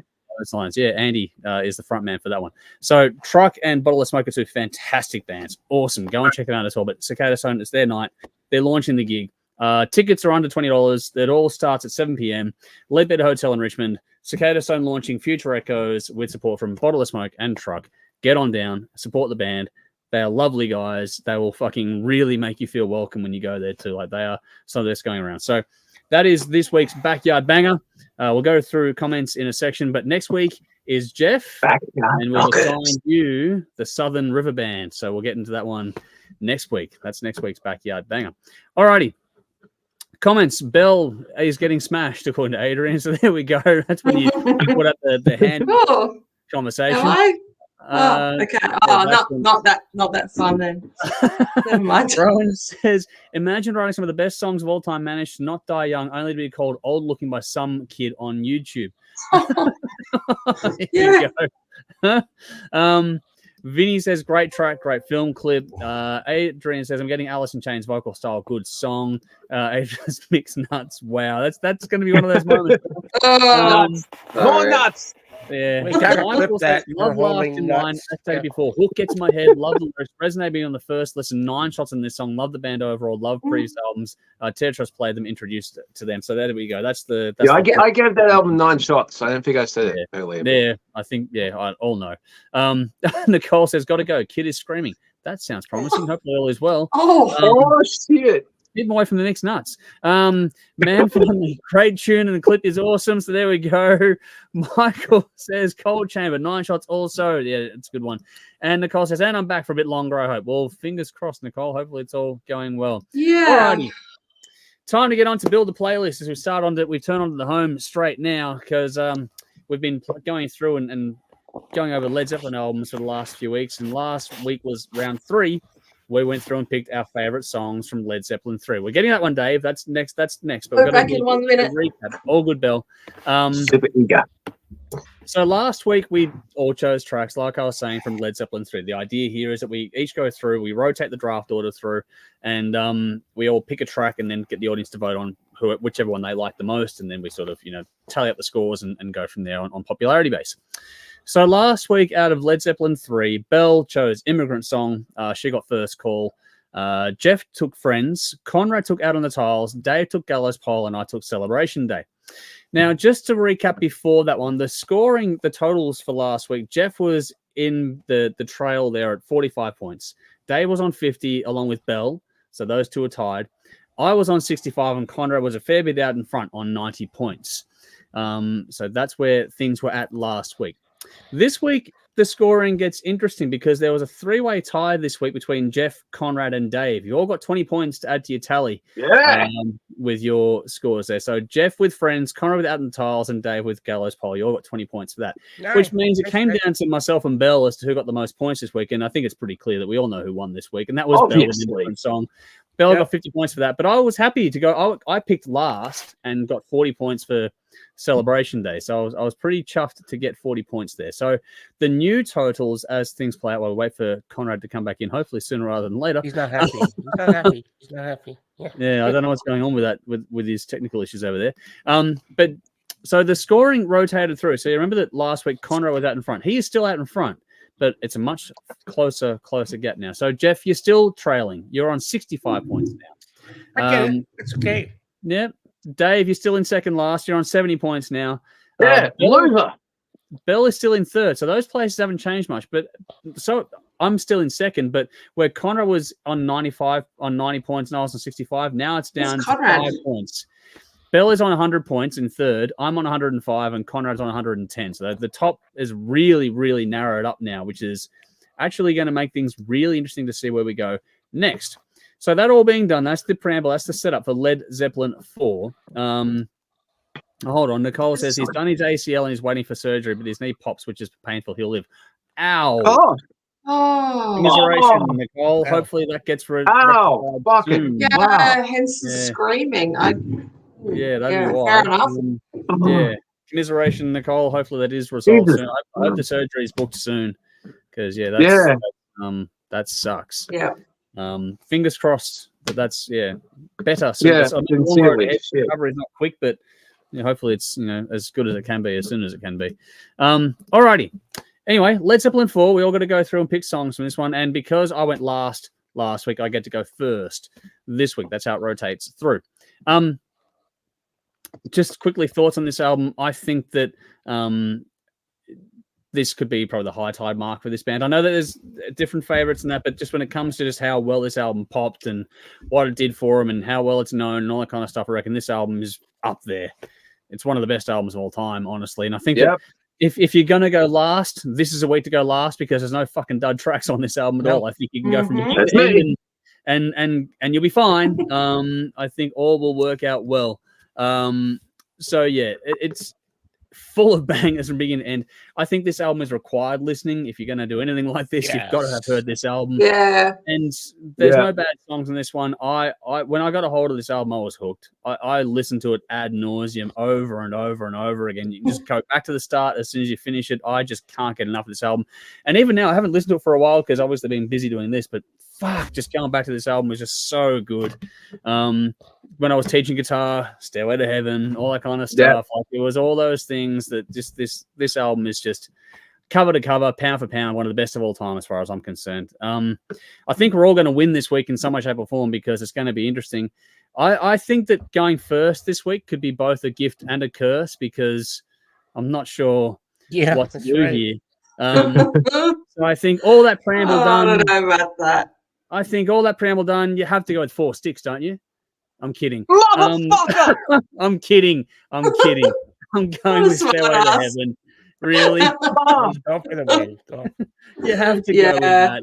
I know that I'm curious, though, because people might not vote for it because they think it's been done to death and they'll go for other deeper cuts on the album. But I'm going to take the obvious one. Yeah, that'll be fun for us. Because I'm last, I have 5 choices and 4 sticks is my last one. No, I was stirring you, Dave. Fucking hell. That worked better than I thought, actually. We got Conrad back. So there we go. So Conrad, I hope you had a nice Stairway to Heaven. He's on the data now. You can tell. Yeah. Sorry, what? Yeah, I'm going to do. You're sucking my data dry. Sorry. So where was I rated? You'll go down. Oh, you'll go down. You're in first place still at the moment, so you're all right. You're in front by 5 points, so picks matter now. But Belle, you're up next. Which one are you taking now that I've taken the obvious off the board? You have taken the obvious. I still put it as my number one, just in case. Possibly everyone's number one, just in case. Yeah, I'd be surprised if it wasn't. Purely from statistical, purely from a strategic standpoint and a personal standpoint, I'd be surprised if it wasn't everyone's favorite. But wasn't I Four Sticks was my number 5 because I actually rated all these songs and it wasn't my last choice. But each to their own. I was playing. I'm sure all of our lists would be different, I bet, at least by one. Look, it was out of song 1 and 2. Yeah. I'm like, I'm going to go Black Dog. Yeah. Cool. Sorry, Dave. I mean, there are no bad choices. If I have to go last, well, I'm glad I'm going last because Houses of the Holy is my favorite. Yeah. So and you get to go I'll go first last this week happily. Yeah. I get to go first next week. Yeah. There you go. Well, Jeff, you're in third this week. So what are you taking next? Stairway's gone. Black Dog's gone. What are you taking? Well, to be honest, Stairway was never my first choice. Well, it's a great song.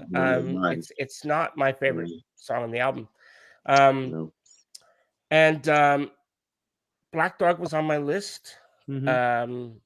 Rock and Roll is on my list. But I'm actually going to go with the song that they didn't write. I'm going to go with When the Levee Breaks. Yeah, that is honestly that's probably the most emotional connection I have to the album. That song, but I went a bit different with my pick. But I love that song. I love that song. Sorry, man. It's a great song. Who wrote that? It's not a Zeppelin song, no. Howling Dog, I think. Missy something. Fuck. Oh, okay. I'll be able to find it in a moment here. I used to know. I can't remember now. But Memphis Mini. That's it. Memphis Mini. Memphis Mini. Yep. Okay. But yeah, it was an old American Deep South song. They completely rearranged and they fucked it up. It was inspired by that. Yeah. Yeah. Right. Okay. All righty. So Conrad, you are up next. So how do you bounce back from that? So no Stairway, no Black Dog, no Levee. What have you got? Fuck. You got to choose. You have to go with. There's good choices still, man. I'm gonna have to go with Rock and Roll. Yeah. Nothing wrong with that. Yeah. One of my favorite songs to play too. Love it. Yeah. All right. Cool. Dave, which way are you going now? Misty Mountain. Jeff, you fucked things up for me. Levee Breaks was not in my top 5. Wow. So now I'm conflicted because 4 and 5. Because obviously Black Dog, Stairway, and Rock and Roll are gone. Yep. It's going to be. I love both of these next songs. And I had a reaction when Andrew mentioned 4 Sticks because that song's fucking great. And if you've seen the Page and Plant unleaded thing they did in '95, that 4 Sticks, because it was a tribute to John Bonham. That was amazing. But there's also an amazing song on that show that they did with a woman replacing Sandy Denny's role and Battle of Evermore. I'm gonna go with that because holy fuck, what a great song.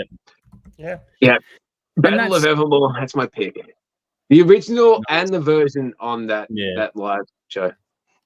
That's a good one. And the thing is that the fun part about this is that, like I said, on this album, there are no bad choices. Seriously. Like, I don't think there's a bad choice on this album. That's the only Led Zeppelin guitar book I bought. I love the band. The rest of the songs you can get from guitar magazines. But that whole album was one that you had to study. You had to focus. It was not even my favorite Led Zeppelin album. Yeah. But there's a video out there of me playing Stairway to Heaven where I switched from acoustic guitar to electric. I just threw the you stick onto a pillow and grab the electric. It was locked down. I was bored. I had a lot of free time. All right, so quick recap here. For Led Zeppelin 4, I took Stairway to Heaven, Bell took Black Dog, Jeff took When the Levee Breaks, Connor picked Rock and Roll, and Dave took Battle of Evermore. We'll do a poll on that in the coming days, so follow us on your socials, and we'll get to that in due course. All right.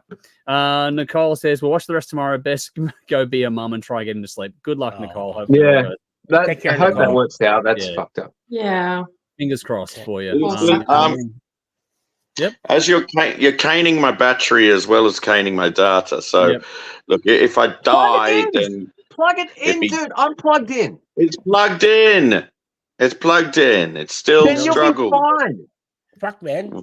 They don't have. They have no electricity. Depends, in London? What's going on? Depends what's going on. But anyway, yeah. Sometimes phones chew more than more using them. Data, yeah, they can really every week I'm plugged in. I'm on my phone, dude. But you're on Wi-Fi too, Dave, and Wi-Fi. No, I'm on data. Are you? Okay. Yeah. I don't know. Well, maybe you have a more modern. You might have a more modern phone than me. Yeah, maybe. Who knows? Anyway, yes. How's a Nokia going? Anyway, Conrad, well, give me a moment, and then we'll make sure we get your thoughts on the battle in a second, just to get taken care of. Michael says, "Youch, sorry, Nicole." Yeah. Kevin says, "When the Levee Breaks." So there we go. More love for that one. Michael says, "After you guys bypass, since we're loving you, you should be interesting to see what you pick off step 4." Well, we've done that now. Adrian says, "I played well. Since I've been loving Breaks is a cover." Yeah, we just gone on that one. Michael says, "First 3 picks this week make sense," which is good. Stephen says, "Stairway and Bohemian Rhapsody, some of the best rock songs ever written, but would be happy to never hear them again on radio." I understand that, and I said, I'll listen to them over and over. They never get old. Yeah, I disagree. Basher says, "Zepp 4 is one of the greatest albums of all time. My second favorite is beaten by Physical Graffiti. Best song changes regularly in the 50 years of listening to it, but today I have to go with Stairway. They were all great." So there we go. Jolly says, "Love Black Dog." Adrian says, "Unlimited data, dude." We'll see about that. Vinny says, "Too much you porn during the week, Conrad."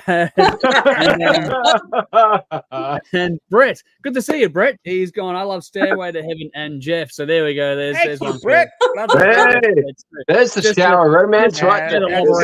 Just shed love around. Is that Cunt Squad, Brett? Is that Cunt Squad, Brett? Don't know. No. That's That's Brett. He's a Tassie. He's down where Bell is, and he is. Right. Yeah, don't hold that against him. But he's a nice guy. He's a nice guy. Okay. All right. So sorry, we've got Bell. we've got 2 sections to go here, and I'm being mindful of Conrad. So Conrad, did you want to hang around for Guess a Song, or do you want to give us your pick for the battle and your thoughts on that, and then we'll go to the Guess a Song and we'll wrap up?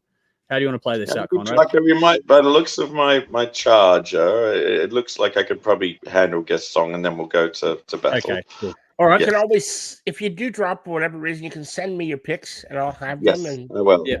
I will. All right. Cool. Well, we have a backup plan in place, which means it is time for Guess a Song. This is where we all get to have one guess each when someone else goes through and reads lyrics for a favorite song of theirs, and we all get to have a chance at guessing it. It's a race between us and the audience. The audience can have as many guesses as they like, but we will have one each, and then we're out. And that's basically the game. It's pretty easy. Quick couple of comments here before we do. Michael says, "Basher, I love Physical Graffiti too, and the cover on that would be my favorite on the vinyl records." There we go. And Vinny says, "Are we doing Who Am I for Kevin this week?" Well, that's we do a different game every time. We cycled through the Who Am I cycle, so now it's time for Guess the Song. We're just doing a different game. Do a round each, and then we sort of move on from there. So this is the trivia portion of tonight's episode. So without any further ado, we did say it's Dave's turn. So Dave, take us through it. Guess the song. Yeah. Okay. I love song lyrics. In addition to guitar riffs and solos, lyrics are the reason I listen to fucking music. So I have a spotful choice. Conrad, pick a number between 1 and 3. Okay, 2. It sits in between. Good choice. I had a few options. Okay, here we go. I'll be disappointed if nobody gets it. Okay. White coats to bind me, out of control. I live alone inside my mind. Well of confusion, air filled with noise. Who says my life's such a crime? Seriously? Keep going. Trapped in this nightmare, I wish I'd wake as my whole life begins to shake. Anthrax. Around me. Anthrax. Anthrax. I know. An empty game. World around me. It's I can't find my way out of this maze. Madhouse. Yes! Madhouse. Got it. Madhouse. Anthrax. I would have been disappointed if nobody got that. Well, I think Bell got the song, I got the band, but Yeah, No, I'm splitting the I think result. Between you two, yes. Yeah, Yeah, you that's both fair. Wow. Yeah, I That was- didn't. And we Nah. beat the audience. We beat the audience. So there we go. Yeah. No, Hey, I it was had three Anthrax. options. 3 different Yeah. bands, 3 different decades. well, okay. keep those Good ones pick, dry. dude. Keep those I got ones the dry. band. I knew it was an Anthrax song. I just couldn't pick the Yeah. song. That's why I Yeah. said I knew it. It was just Yeah, I know. I knew the lyrics. I'm like, fuck, Yeah. I know these lyrics. Shit. Just I didn't get the delivery is band, always so different. thanks. I The way fucking love lyrics. So, spoken, you can hear the lyrics, but spoken versus sung and not having the melody It's is so that's different. mind bending. it is. Yeah. It's hard. Yeah, It's the Adrian whole says it's guess Madhouse. the Great artist, song. guess the album. That's easier. Guess the lyric. It's Because you challenging, more know challenging these than you think. words. Yeah, You know these words. it's more challenging than you think. It's not. It It sounds really like an is. easy premise, but it's like no, it's not that easy, unfortunately. No, You make even if you know it, it's Yeah. just like, oh shit, you just can't. because your The mind spins in context, different the directions. context is all wrong. Yeah. Yeah. I'm not Joey Belladonna. I'll never pretend to Fuck. The other Alright. 2 options. Wow, that would have been even more interesting. I'll save Yeah. That them was- for the next few Cool. months. That was Yeah, hold on cool. to those. That was good. That was good fun, man. Well done. And I Good can't job. believe we beat the audience this time around. It's the first time it's happened for a Yeah. while. Yes, Hey, Kevin. Kevin, you fail. I beat you. Where's Kevin? Kevin, what happened? What do we got? Here we go. Kevin says guessing a band is much easier than guessing a song. So there we go. We are all in Yeah. agreement. There it Yeah. is. It is That's right. harder than you think. Lou Sassol, what's up, peeps? Got roofies if anyone needs them. Well, enjoy those. Nice name. You do realize this isn't in the same room. Yeah. Yeah, I don't know. Kevin says Dave wins this week, so there we go. All right. Yeah. Speaking of winners, we have to pick a winner out of the King of the Riff section up next. So for the reference tracks, we have 2 for you. I'm going to start off with, I can't. Well, hang on. Man Family saying night all great show. Thanks for sticking with us for as long as you could. We are going to one more section to go, then we're out of here tonight. But first reference track is Deep Purple Highway Star. Second reference track, I should say, is UFO Out in the Street. Both live versions. I've gone as close as I can to finding stuff from the recordings. It's not as easy as you can think of because documenting these things is sometimes harder than you think. But in case you can't tell, this is King of the Riff, where we're going to put 2 live albums up against each other. And this week it's the 4th and 5th seed facing off. This is Deep Purple, made in Japan, 4th seed, released in 1972, versus UFO Strangers in the Night, the 5th seed, released in 1979. 2 classics. Some comments were like, how can you do this to us, putting these 2 head to head? And, well, this is where we just polled the audience, got the top 10, and went all out from there. So, Blame the audience. yes, this is where we just sort of round them out and go on, and we'll end up pick a winner in about 3 weeks, I think, after this one. So 2 or 3 weeks after this, and then we'll finish the round off. But Whoa. a few things to go through. But yeah, obviously, Deep Purple Machine Head, Machine Head, made in Japan versus UFO Strangers in the Night is the battle for tonight. Get in the comments, give us your thoughts as we go through things. But you all know the premise. You all got to go through and pick a winner, and we're going to start with Conrad because it's actually funny enough. I did the random pre-draw, and actually, Conrad, you were first anyway. So you get to kick us off on this one. So your thoughts on this battle, please, good sir. This is tough because the timelines. I think the timelines make things difficult because if something comes out prior and then it sets sort of a precedent, then something comes out years later. Well, it's hard because they wouldn't have got there till that predecessor. So yeah, it does make it difficult. But I think for me, a more sort of entertaining experience I found was definitely UFO. So I'm going with UFO. UFO. There we go. Cool. Yeah. And I think UFO are a seriously underrated band. I agree. Yep. And they should be given a lot more of the spotlight and attention that they deserve than they get credit for. So yeah, UFO for me, definitely. Nice. All right. Cool. We're off to a start. This is good. All right. So Belle, you're up next. While you're taking a drink. Sorry, good timing there. That's fine. That's fine. I don't have much to say about either. Really. But that's cool. Look, Is it a good thing or a bad thing? it's probably a good thing.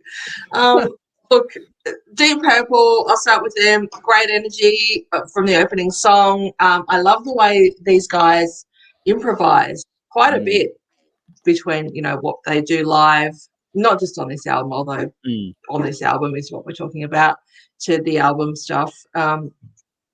Every time, like Child in Time, for instance, hear the album, you hear this live, and then every other live performance is different. Like they're all different from each other. They're just so natural. I just love how they perform live. And I really like the solos on this album too, including the drum solo, which is highly controversial. People get bored by it. I don't. Actually. I don't. I enjoy it, but at the same time, I'm enjoying it, I'm listening to it, but I'm sort of thinking about other stuff as well. It doesn't irritate me like some solos on other live albums do. Yeah, it's a fair point. So it works for me. That's it. And the organ solo, of course, was just, that I always gravitate towards anything organ related. Organ just solo. love it. So thoroughly enjoyable listen, start to finish. Yep. UFO, hadn't heard this before. I'm not familiar with this band. What the fuck are you laughing at? You said Metal organ Life? solo and Dave's organ solo. Beavis up there. You said immature. So immature. You mentioned organ solo. Jeff in the shower has been a running joke. Fucking hell. We are not anyway, UFO, a great band, obviously great musicians, songwriters and performers. I really enjoyed this album as the first time listening to this band and these songs. There was nothing that I could really fault, except to say that their music is, for the most part, far too happy for me to enjoy. So I'm going to go with the much moodier Deep Purple, made in Japan. All right. Cool. Yeah. 1 for 1. All right. Let's see how we go. Dave, you're up. Okay. I've been listening to Deep Purple since forever. I know very little about UFO, so I'm thinking this is going to be an easy pick, but let's see. Maybe I'll find a new favorite band. I'll start with Deep Purple. Deep Purple, look, I've been listening. I can't remember the first time I heard a Deep Purple song. It was probably Black Knight. It wasn't Smoke on the Water. It was probably, but they're just been one of those bands that's been a precursor to music, heavy metal. They were just always there. Yep. So, made in Japan, I don't remember buying the CD, but I've owned it for a very long time. Excellent set list, excellent show, excellent example of what they did live. Apparently, they're live improv jams of the same set list every night for the entire tour, made a different show each night. That in itself impresses the hell out of me. The chemistry within this band is unmatched. From that day to this day forward, they had some type of cosmic connection where they just knew what the other person was going to do. The Jimi Hendrix Experience, that original band, they kind of had it. They had it a lot. Deep Purple, they were just in sync. And to be able to do that every night differently, it's fucking amazing. Even to the point where the singer could do a vocal solo with the guitar player. Well, I'll get to that. Everyone's just at the top of their game. I could listen to this over and over and just focus on the vocals or the guitar or the organ or the bass or the drums over and over, and it would be a different listening experience for the hour and 15 minutes that you get. Whatever it is, The CD has a couple of bonus tracks. I listened to this on Spotify. I went back to it, but originally 7 songs on 2 LPs. The improv jams and extended solos made this an amazing and captivating listen. It is never boring for one single second. Right from the opening moments of Highway Star, it's almost like you can hear the bands getting up on stage and grabbing their instruments and just there's that little drum fill and then the organ warm up, and then they kind of just get into the song. You can almost hear them taking the stage. It's authentically live. And it's just laid back, casual. Okay, cool. We're here. The audience is there, but we're just going to come fuck around for a little bit, get a feel, and we're going to merge into the song. And it's fucking brilliant. And anyone that's heard the album when Highway Star starts, that in itself is amazing. This is a completely different beast. And sorry, Dave, to interrupt, but the Japanese audience, they're so polite. They're just like, they kind of applaud, and then they kind of, they're about to start, and then they get all excited again. But they're very, very respectful and polite. And you know, I every really like live album I've heard from Japan, it's the same. They are very respectful. They will pay attention and they'll clap in between. It's just a completely different beast. Dream Theater live at Budokan. It's a really interesting DVD to see because half the audience is animated, headbanging. There's no moshing or anything, but they're just half the audience is into it. Others just standing, but in between songs, they're really, really appreciative. It's a completely different audience in Japan from then to this day. Amazing. Many of the other live shows that we've listened to in this series, they're just completely different. Straight off. Yep. Yeah, it's something really special. That audience they love their music. They know. And I read an interview. I'm getting way off topic, but I read an interview with the guitarist from Arch Enemy, and he was speaking with Michael Amott. He was speaking with fans in Japan afterwards. He's like, the guy in the audience is like, you missed the B sharp in that solo that you played on this song. It's like, fuck. Yeah. How do you pick up the shit? That's how intricate. Yeah. Dude, get alive, enjoy yourself, man. You can appreciate this level and still it's a balance. Okay, I'll get back to it. Child in Time is always amazing to listen to. This live version is something truly special. The vocals are outstanding. It's such a great build and shift between calm to the dynamic. And it's really just the drums and the vocals that shift. That guitar and the bass just are locked into the GGA, FFG to the riff. And that 12 minutes just fly by. Fuck, that is a cool song. But that is Ian Gillan from start to finish, my God. And he is not even trained as a vocalist. How the fuck you do it? Okay, Smoke on the Water, heard it a million times. And this was actually really cool to listen to. The audience is clapping along. They picked this version. There was like 15th and the 17th of the month. Most is from the 17th. This is from the 15th because this is the only time Ricky Blackmore in the entire tour played Smoke on the Water, recognizable from the album version because he would always fuck around with it. And I don't blame him because every guitarist plays that riff. And my God, it's so fucking boring. And if you're serious about being a musician, learn the verse, learn the chorus, learn the solo. Not just that fucking riff. There's more to the song. My God. Yep. Moving on. One of my favorite Deep Purple songs is Some Kind of Strange Kind of Walk. Fuck, I can't talk. Strange Kind of Walk. We know the one. There's only 7.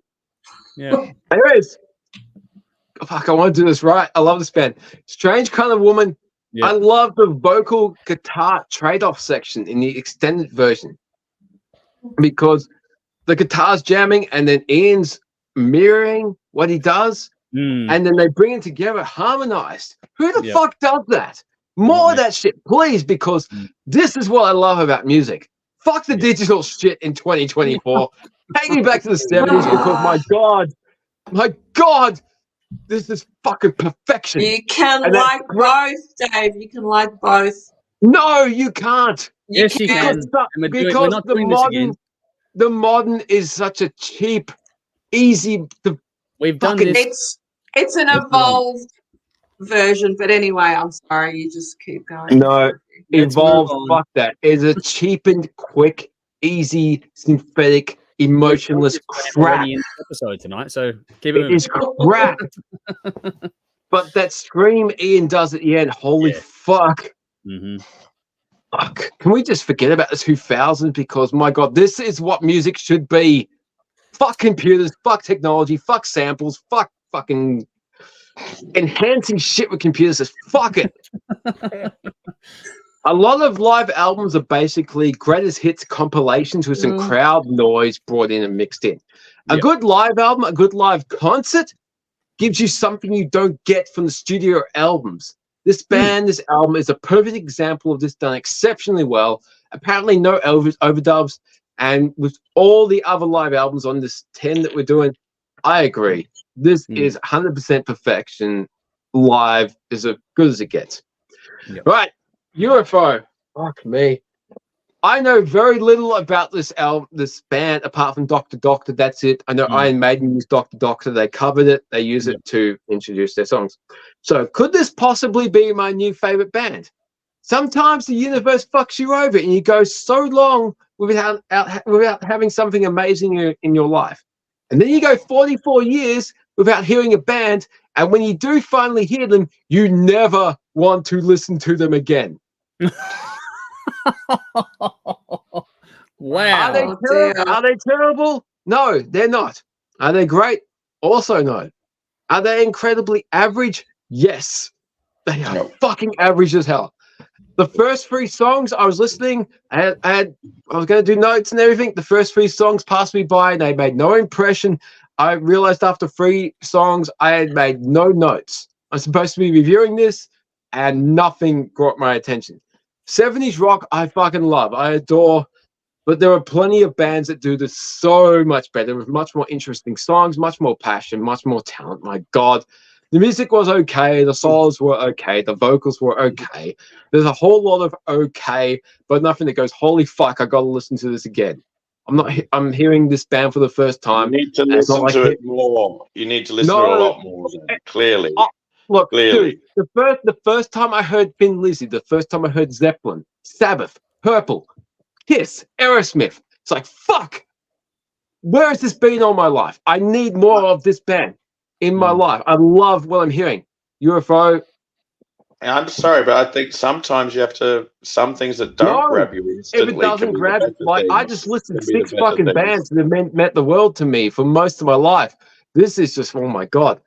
Now, I was thinking this was going to be a very long listen. And then Love to Love came on. And this was a pretty cool, slower track. Interesting 8-minute song. Slow, haunting intro, interesting keyboard melody, chords left to ring. Finally, you got my attention in track 4. So I'm hooked. Okay, I'm like, okay, cool. This could be cool. In fact, when this song finished, I put it on again because I wanted to hear it again. Because this song was fucking cool. While doing that, I Googled some lyrics to the previous songs because I figured I should probably make some type of notes for what I have to do. Maybe the lyrics can help me find an angle. What the absolute fuck? My God. Jesus fucking Christ. Hot and Ready, the opening song. You knock me out like a well-oiled Smith & Wesson. You knock me out like a well-oiled Smith & Wesson. Maybe I'm wrong, but the gun shoots you. It doesn't knock you out. This is the real world. It's not Star Wars. You don't set your blaster to stun.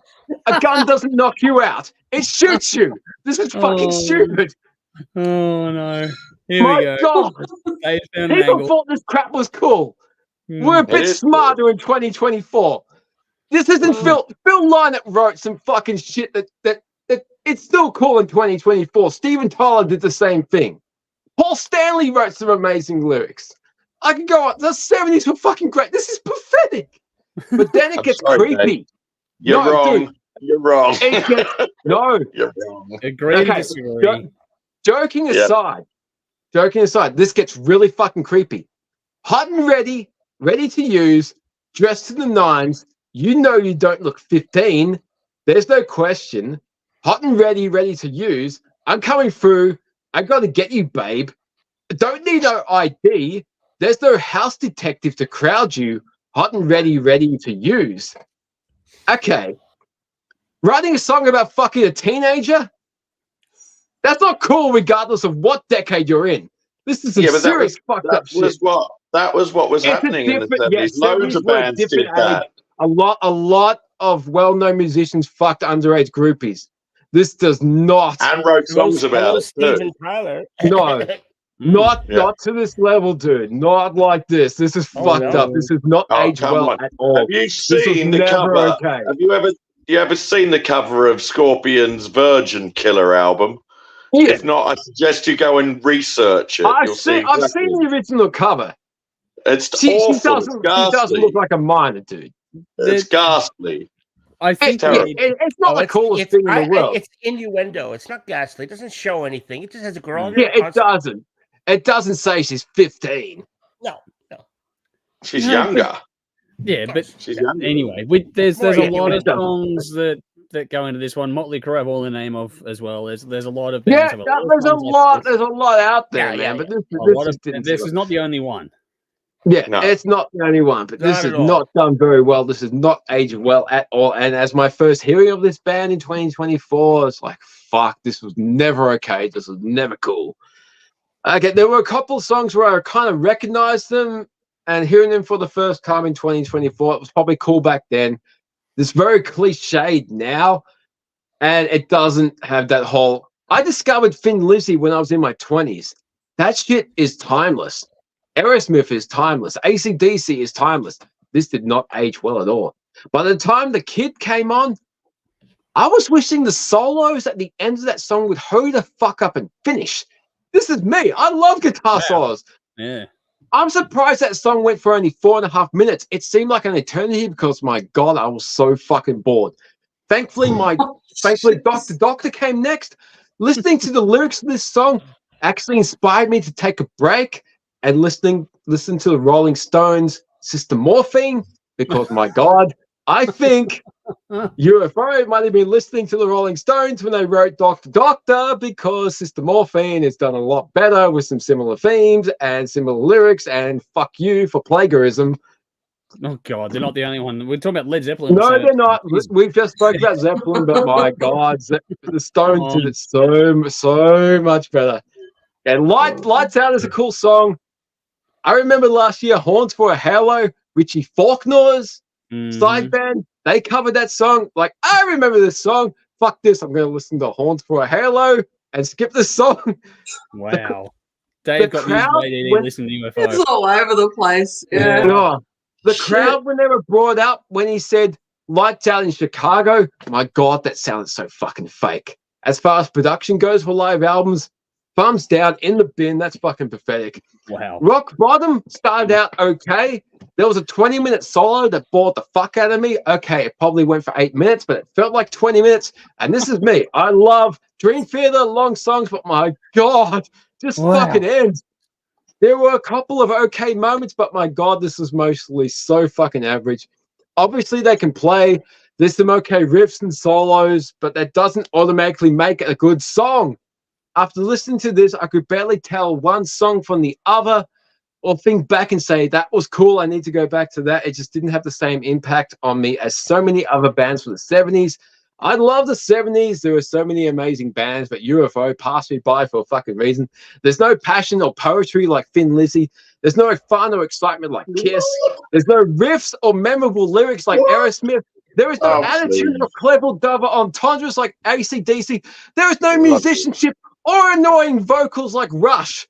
This is an easy fucking win for Deep Purple. My God, UFO can get in the fucking bin. Wow. No. Couldn't disagree more. Okay. Well, I'll leave you two to agree to disagree. And Jeff, I'm going to leave you to follow that up. So, what have you got in the can for us? Who's up? You are, Jeff. You do. Okay, sorry, I must have missed it. I dozed off. Sorry. You were blown away by Dave's review. Off with the UFO. All right. Okay, so we got Deep Purple, made in Japan, 1972, versus UFO, Strangers in the Night, 1979. However, there was a 2008 remaster, and I do touch on that. Okay, so I'm going to just read what I wrote. So, wow, what a collection of live albums we have this week.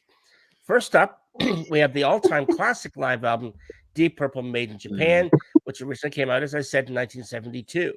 Now, there's many versions of this classic album, but tonight we're reviewing the original release, which is 7 songs divided up over 2. The original way possible, yeah. Yeah. Well, it's divided up into 2 LPs, clocking in at just over 76 minutes. Yeah. Now, this is unfortunate because while the band material here is heard is great and their band is firing on all cylinders, there was actually more to be heard on later editions of this album. Deluxe edition, which came out in 2014, the same fucking concert, which is expanded to 13 songs, clocking in at 125 minutes. So when I listen to this album, I always reach for the deluxe edition because it is, in my opinion, by far the Are you better talking version. Deep Purple or UFO? Deep Purple. Deep Purple. Yeah, fuck yeah. Yeah. So now, while Why can I speak in all this is not the album that we're reviewing tonight, obviously, so I have to deal with what we have, but it is the elephant in the room. 7 songs does not really feel much like a full-length album, concert album to me. I think that was an effort to give everyone a taste of what they could expect from the band. So a double albums were all the rage back in the 70s, but there's literally so much more. It would have been another double album's worth of material easily. Double gatefold. And obviously it wasn't probably cost effective to release it that way. Yeah. So instead we got 7 songs. So there's no question to me that this is absolute classic music from a classic band. And we are treated to some pretty amazing stuff heard here. However, when one listens to this, it becomes apparent that we're hearing great songs with even greater interludes in between the songs. We get that inspiration thing that Bell was talking about, where the band is they're just sort of playing whatever they want to play, and it's very cool, very cool. We get a drum solo, we get guitar solos, vocal and guitar playing off against each other. We get keyboard solos. So all up, we're hearing more cool things, I think, in between the songs than we are actually in the songs, if that makes sense. Yeah, I get what you mean. And I think this is a result of the truncated version that was released. And as I said, this is a shame because what we got versus what was available, 2 different things, 2 different albums. So then we're on to UFO Strangers in the Night. This live album is another example of not giving the album, the full album, its due. What we're reviewing tonight is the original release, 15 songs, which came out in 1979, but it was also remastered in 2008. Now, it's a much shorter than the deluxe edition, which came out in 2020. And if you're a true UFO fan, that's probably the way to go. But it's a lot to deal with, considering it's a combination of multiple concerts, multiple live areas. It's over 9 hours. Yeah, I wasn't doing that, man. No, that's insane. 9 hours is we're not doing that. Yeah. But it's like 70, the blanket rule was make it original. Yeah, that's right. So look, what can I say about this great band that for some reason everyone knows about, but they never reached the commercial success of their musical peers? Now, for me, I think this is a shame because while they may have lacked this success, their career of music was amazing. And Strangers of the Night showcases this perfectly. I think what we get on these 15 songs is nothing short of phenomenal. See what I did there? Wow. All right. Now, Strangers of the Night is the perfect live album in a lot of ways. Everything for whether you're a fan of UFO or not, but everything one would want is here. Even if you don't know the songs, you'll find yourself still enjoying them, unless your name is Dave. Now, well done. UFO is a band that, if you haven't checked them out, Strangers in the Night is your perfect vehicle for doing. It's a great gateway. Yeah, you're getting one of the best bands ever, perfectly captured live. And I'm sure that once you hear some of these songs, you may very well sound familiar. Songs, popular songs that we get Lights Out, Out in the Street, Love to Love, Only You Can Rock Me, and Dr. Doctor, just to name a few. Yep. Now, even Iron Maiden uses the song Dr. Doctor to open up every single concert they play. I've seen Metallica play riffs from what is it? What's that? It's a UFO riff. That they play, but they play them. So it'll come to me in a second. But they actually use the original UFO track, Dr. Doctor, and the reason is that I'll just explain briefly why. The reason they do that is, let's say because everyone knows that they do that. So let's say you're off getting a drink or you're having a piss and they're about to play. You hear Doctor, you've got to get down there because they're going to be playing after the song is open. Bang. Yeah. So they do that every single time. So look, Strangers in the Night is a joy to listen to from beginning to end. The songs each build intention, each a clever blend of light and shadow throughout. What's more, I think it feels like a concert. Many people actually have come out and said that Strangers in the Night is their favorite live album of all time, including Eddie Trunk, Slash, Steve Harris, just to name a few. Eddie Trunk's a fat old man. Maybe. Come and get me, bitch. Yeah. Okay, what about Slash? What about Slash? What do you think about him? It's his favorite live album too. Like I said, come and get me, dude. Okay. Because I will jam with you like a motherfucker. If Slash can get you. I get it. But anyway, look, I've heard Slash say that Welcome to My Nightmare is his favorite album. So no, I'm saying live album. Live album. Yeah, live album. I don't know whose favorite. Oh yeah, I saw it. Sorry, it was Rock Bottom. I saw Metallica play Rock Bottom. Oh, right. Not all of it. Not all of it, but the riffs. Right, you got it. Yeah. There you go. It always happens. So, and Steve Harris, our Maiden, his favorite thing, favorite live album as well. Look, Michael Schenker would ironically leave the band after this album, and there's plenty of light and shade over this. It's hard to know what the real story is. Now, according to Michael, the producer Ron Nevison wanted to re-record some of the live tracks for release, and Michael refused. Yeah. According to Nevison, the opposite was true. Michael was unhappy with some of the mistakes that he could hear on the album, and he wanted Nevison to either allow him to fix it or change the live version for another version of the song. Nevison refused and said that the mistakes were anything that anyone could hear other than you, Michael. And the band, as far as the band playing it, was perfect. So he left it the way it was. We'll never really know. That was never an issue with Deep Purple, though. No, it wasn't. It was what it was. It was what it was. But as it happens, look, I'm happy with the version that we got. Now, Dave mentioned this, but I'm going to mention it as well.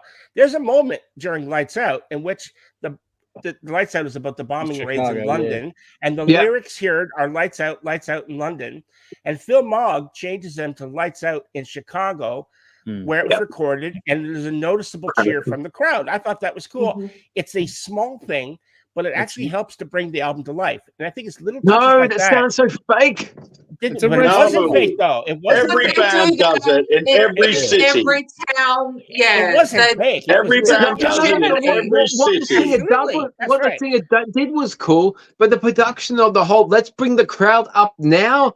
It just, okay, now we're listening to connect. I liked it.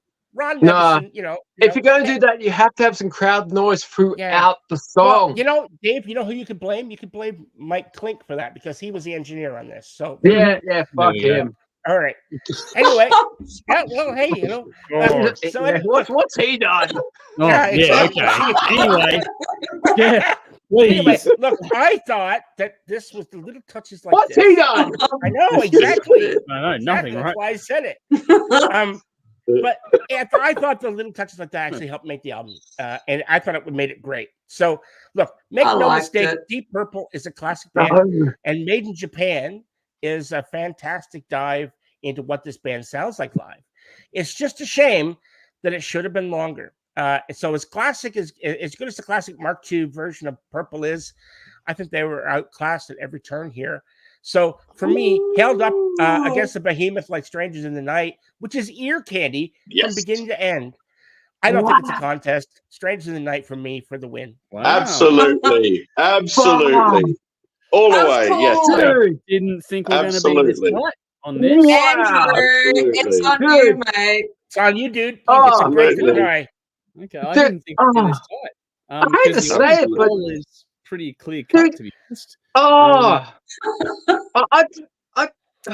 right, let me go. I'm gonna. I just lost all fucking musical respect for you. No, you didn't. We've lost all musical respect for you. You never had it to begin with. That's enough. I did, man. Even our fucking debates about Operation Mindcrime, which it's not that extreme. Andrew has the floor. Andrew has the floor. Wow. It's horses for courses, and everyone has their thoughts, and now it's time for mine. Yeah. Yes. this one, to be fair, to be genuine here, I think this is a tougher battle than you think. I think a lot of people would immediately assume Not. Deep Purple for Yeah. a shoe. Dave, I'm having my No, Yeah. it's I've got a lot of love. slap. Silence Listen him. to these ones. Listen to I'll these ones. silence myself. Mute him. He's doing it. Listen to these ones back to back, and I've done it every day this week. On early in the week, I did a couple of times in a day just to try and get myself a balance because, yeah, this is not an easy battle. It's not clear cut at all. I'm not a huge devotee of UFO. I'm gonna be like Dave in that regard. I know of the band. Everyone's got that never-ending list of bands that you fucking have to get around to checking out to inform yourself and educate yourself and all those kinds of things. UFO is one of those bands for me that just haven't found a way to do that yet. It's not for a lack of wanting to. It's just a case of there's so much. My ringtone for waking up. And listening to this album, like I said before, it's like it's a great gateway into this band because it makes me want to go and check out a lot more of their stuff pronto because this is a great representation of a band at their peak. I think that on the flip side, Deep Purple, made in Japan, like Dave, it's an album that I own on CD and one that as soon as I got it, I kept spinning it and spinning it and spinning it. It's like the Led Zeppelin album. I just couldn't stop listening to it when I got a hold of that one. They both sound great. They're both wonderfully well performed. I think they both feel like live shows to me as well, for different reasons, but they both feel like live shows. They both have everything you want from a live album and more. They're both incredibly well executed. I think that in a quirky way, it also showed that both frontmen weren't the best at engaging with crowds. It showed some pitfalls for both Mogg and Gillan in case of like when Mogg had the moment of I've been asked to fill in because they're replacing the microphones. What do I do here? Kind of, it's like, okay, well, that's well done, isn't it?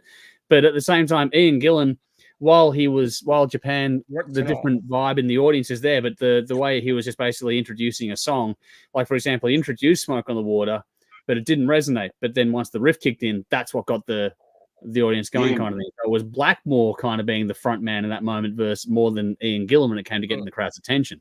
I think that was a language barrier thing. Possible. There's also a cultural barrier, but I also think at the same time, I still think that you still understand Smoke on the Water. I just think that at the same time, it took Ian Gillan to basically start screaming his head off to get the audience to be engaged with him versus the band performance was what was holding the crowd more so than anything else. So just to me, in these particular albums, when you look at what happened there, I don't think the front men landed their punches in terms of interacting with the audiences. For whatever reason, it just comes across on the record. And I found that to be an odd little quirk considering other albums we've done in this series where the people at front have fucking nailed it. Sorry, I'm going to interrupt. And that's partly because, in the 70s in particular, because rock was so iconic and a lot of these iconic figures, whether they're dead or alive today, your frontman needs to make an impact. And whether you're Steven Tyler or Phil Lynott, whether you're alive or dead today, you need to engage with your audience. And if you're not iconic, you don't mean shit. But I find that I don't know about that. No, I don't necessarily agree with that. Today. Yeah, it's the same today. You don't have to be iconic. I saw some very, very local bands on Friday night, and there was some great engagement with the new audience. Very entertaining, and there was about probably less than 50 people in the audience. I get that completely, Belle, but we're talking different levels. We're talking local, we're talking international, we're talking 70 to 2024. Based on what you said, you don't have to be iconic to have good engagement with the audience. It's just it's just. But I understand your point. We're talking different eras. We're talking the internet versus the old school. No, we're not doing that debate again on the. No, we're not. I'll shut up. But no, it's just I just found it to be an interesting note for me, just listening to after all the other albums we've done in this process, how the front people were able to really engage and hold an audience. I found it interesting that in this context, that neither of them really landed their punches. I just thought it was an interesting quirk considering how good both of these albums are. Now, that said, like that is the smallest critique, and it's not even a production or technical issue. It's just a case of that just happened and that's the way it worked out. That said, all these albums have songs that stay with you long after the final note of applause has died out and faded away. Like these songs, these albums stay with you. Yep.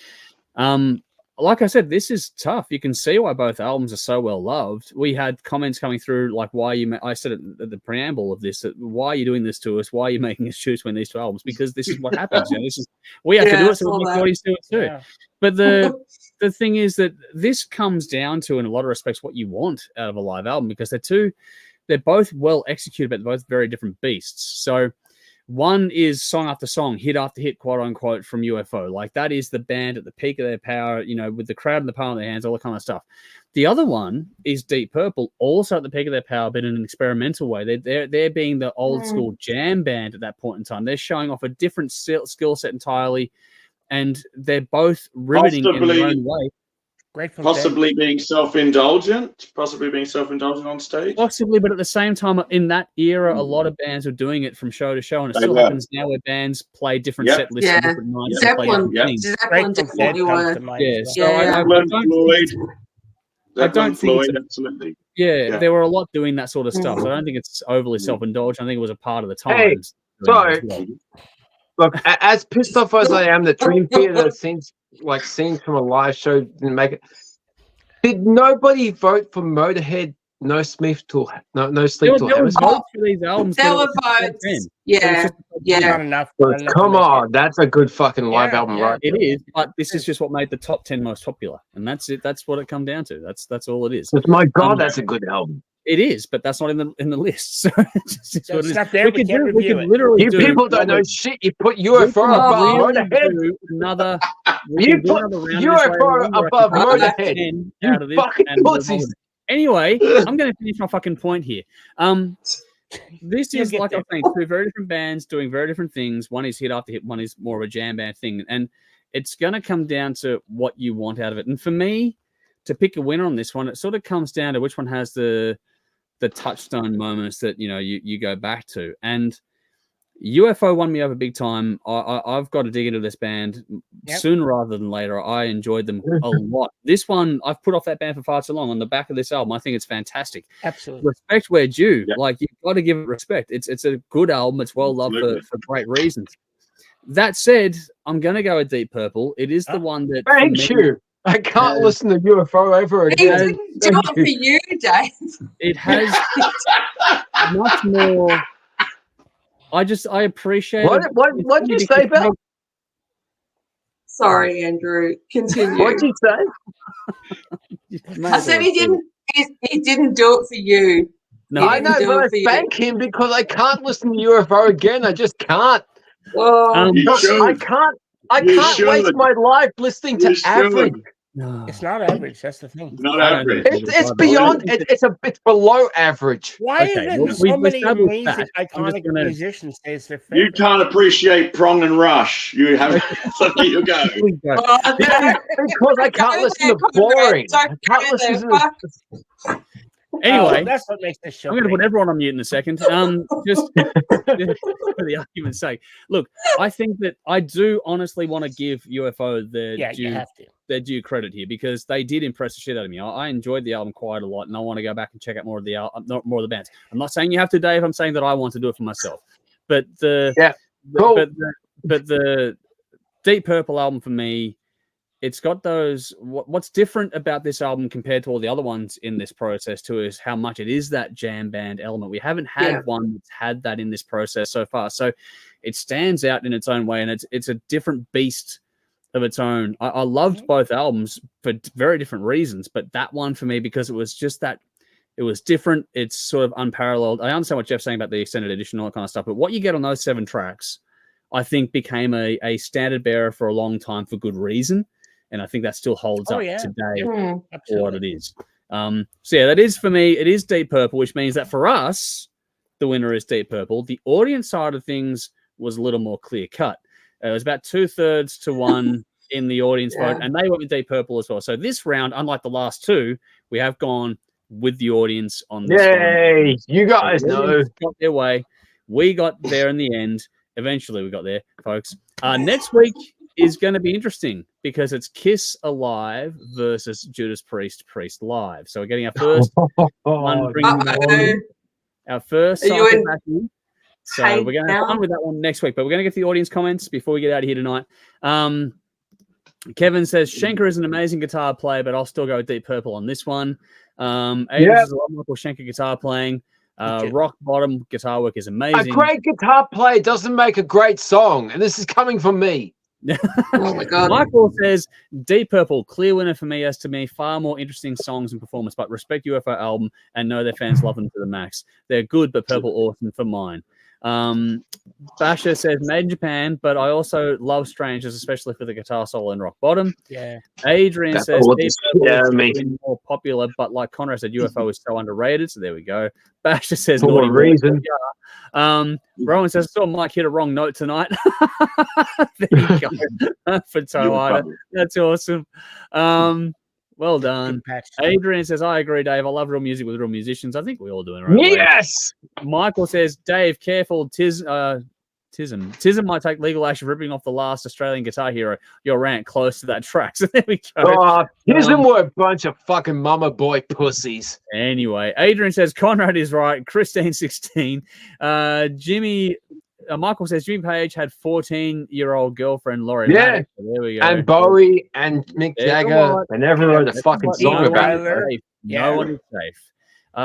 Adrian says Michael Schenker is not average. Sorry, Dave, don't agree. But Jolie says UFO bored me. So there we go. Yeah. Like Kevin Michael says, Schenker's a fantastic guitar player. You can't just be a fucking solo. You can't be a riff. You need to write an engaging, lyrical riff.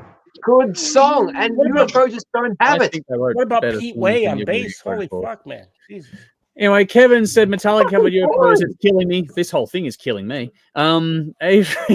Adrian says a lot of bands opened up their live albums. That was a thing. Yeah. We didn't take that into account with this because once you start doing that, you're never going to end.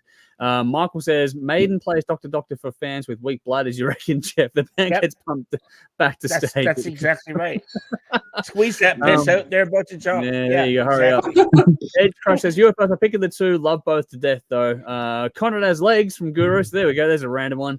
Spark says Dave, your opinion on Wonderball, but Wonderball by Oasis. Do we have time for this? I don't think so. Oasis are a bunch of fucking pussies. There we go. I agree with you on that. You got it, Sparky. I think we all agree there. Stephen band. Dave knows Flick the Hammersmith is easily a top 5 live album ever. Motorhead's one and only number Fuck 1 album. yeah! I agree. Personally, I agree, but it is what it is. Yes, more Motorhead. How did Motorhead not make the top 10, you fucking pussies?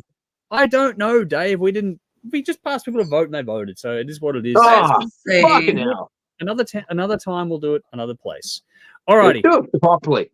Like I said, next week is a lot. So we have the King of the Riff is going to be Kiss Alive versus Judas Priest live. We've covered that. Ouch. We're going to go through and do guess the song. I think will be who is it next week? So I got to go back up here. Next week is Conrad for guess the song. So Conrad, get some lyrics ready.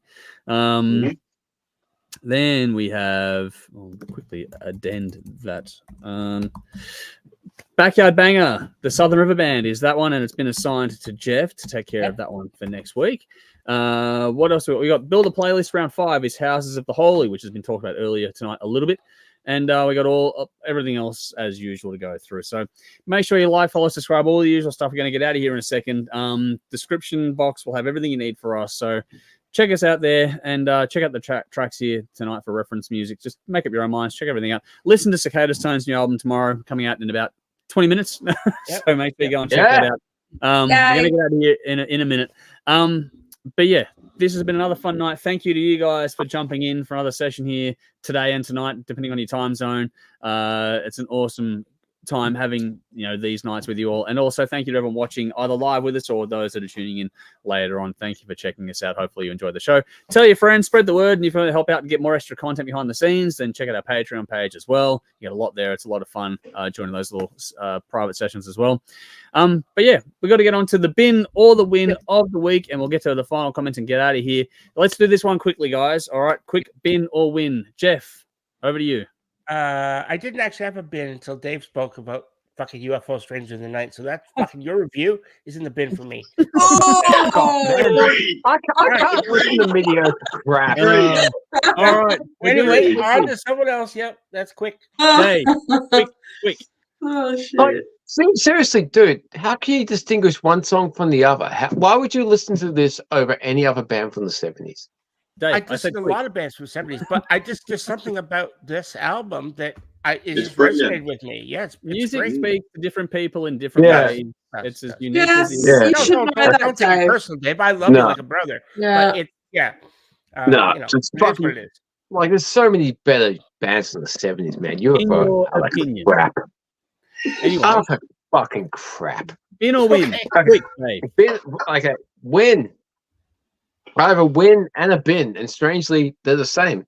My win is Costco car parks because they have this gap between cars and have this massive space, and it's so easy and relaxing to park at Costco, and you don't have to worry about opening your door like a fat cunt.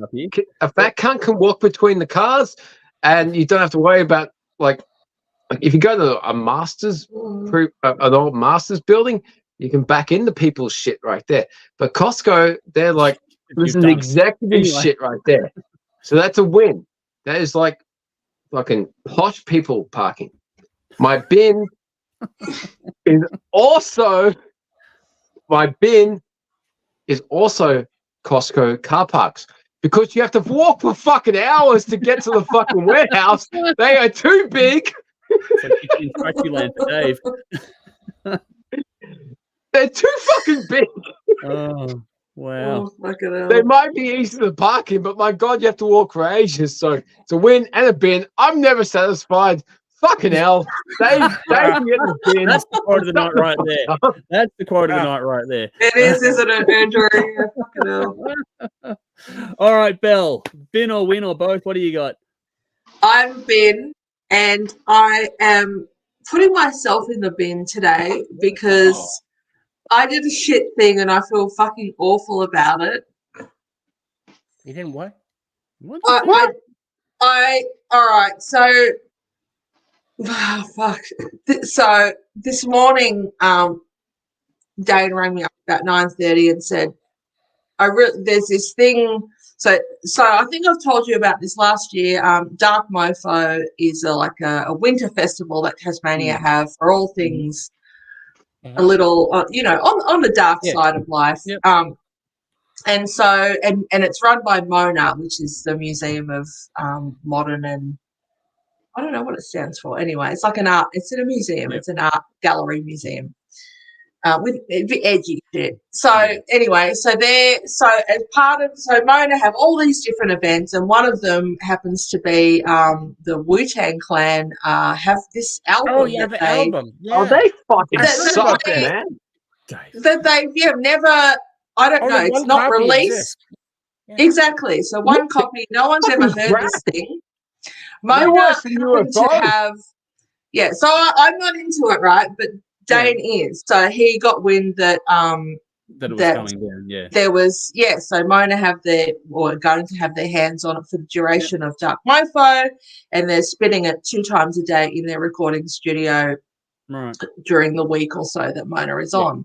And limited tickets are available. So much they can't even release an album. I don't know the story behind it. I don't know, but I've heard of it, and it's more. Yeah, it's a thing. Yeah, they wanted it to be like a one of a kind, like the Mona Lisa. Yeah. I have heard of this. So this band sucks so much, even they won't release their music. Okay, Dave, your point's made. I've been too busy to dig into the because I didn't know anything about this. So. But anyway, it's Dane's thing. He's into rap and all that fucking horrible shit that I can't stand. Anyway, so he rings me at 9:30 and says, tickets are going on sale at 10, like free tickets, but, they're limited. So, you work on a computer all day. Can you get them for me? I'm like, yeah, okay, that's fine. So I went on there. They went on sale until 10. And then at 10 o'clock, the website changed to, you are now in a queue. Yep. There's an hour until your spot is, you can get your tickets. So I'm like, okay, sweet. If you don't want to sit on this website, put in your email address and we'll send you an email when it's getting close to your slot and you can check in. Okay, fine, I'll do that. And then the busiest day of my whole year happened. and like I just right. So anyway, completely forgot to continue to check in as suggested, and then at about 1 o'clock, in the midst of my fucking shitstorm of a day, Dane rings me and says, "Hey, how you going?" I'm like, "Oh fuck," and like I hadn't thought about this until he rings me. I'm like, "Oh shit!" Check the website, and it said sold out. I'm like, oh. As I was on the phone to him, I'm like, oh, I'm so fucking sorry. I feel really, really bad. Like you were relying on me. Hang on.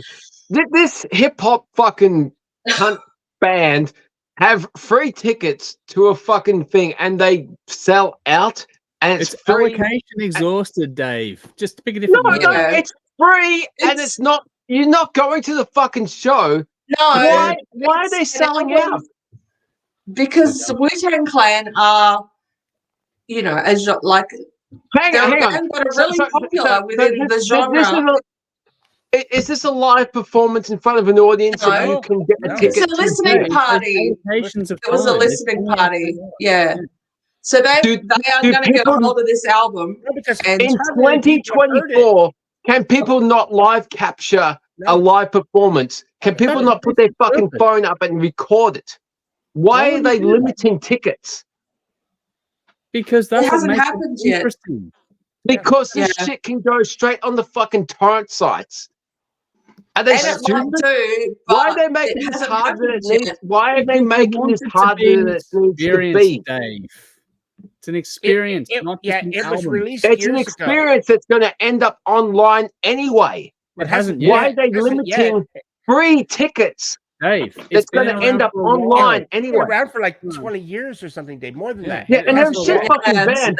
But my point is, why are they limiting free tickets? It's going to be recorded and uploaded to so many sites online. It's stupid. There might, I mean, I'm speculating here, but there might be hard security going into this. It's in their recording studio. Nothing online.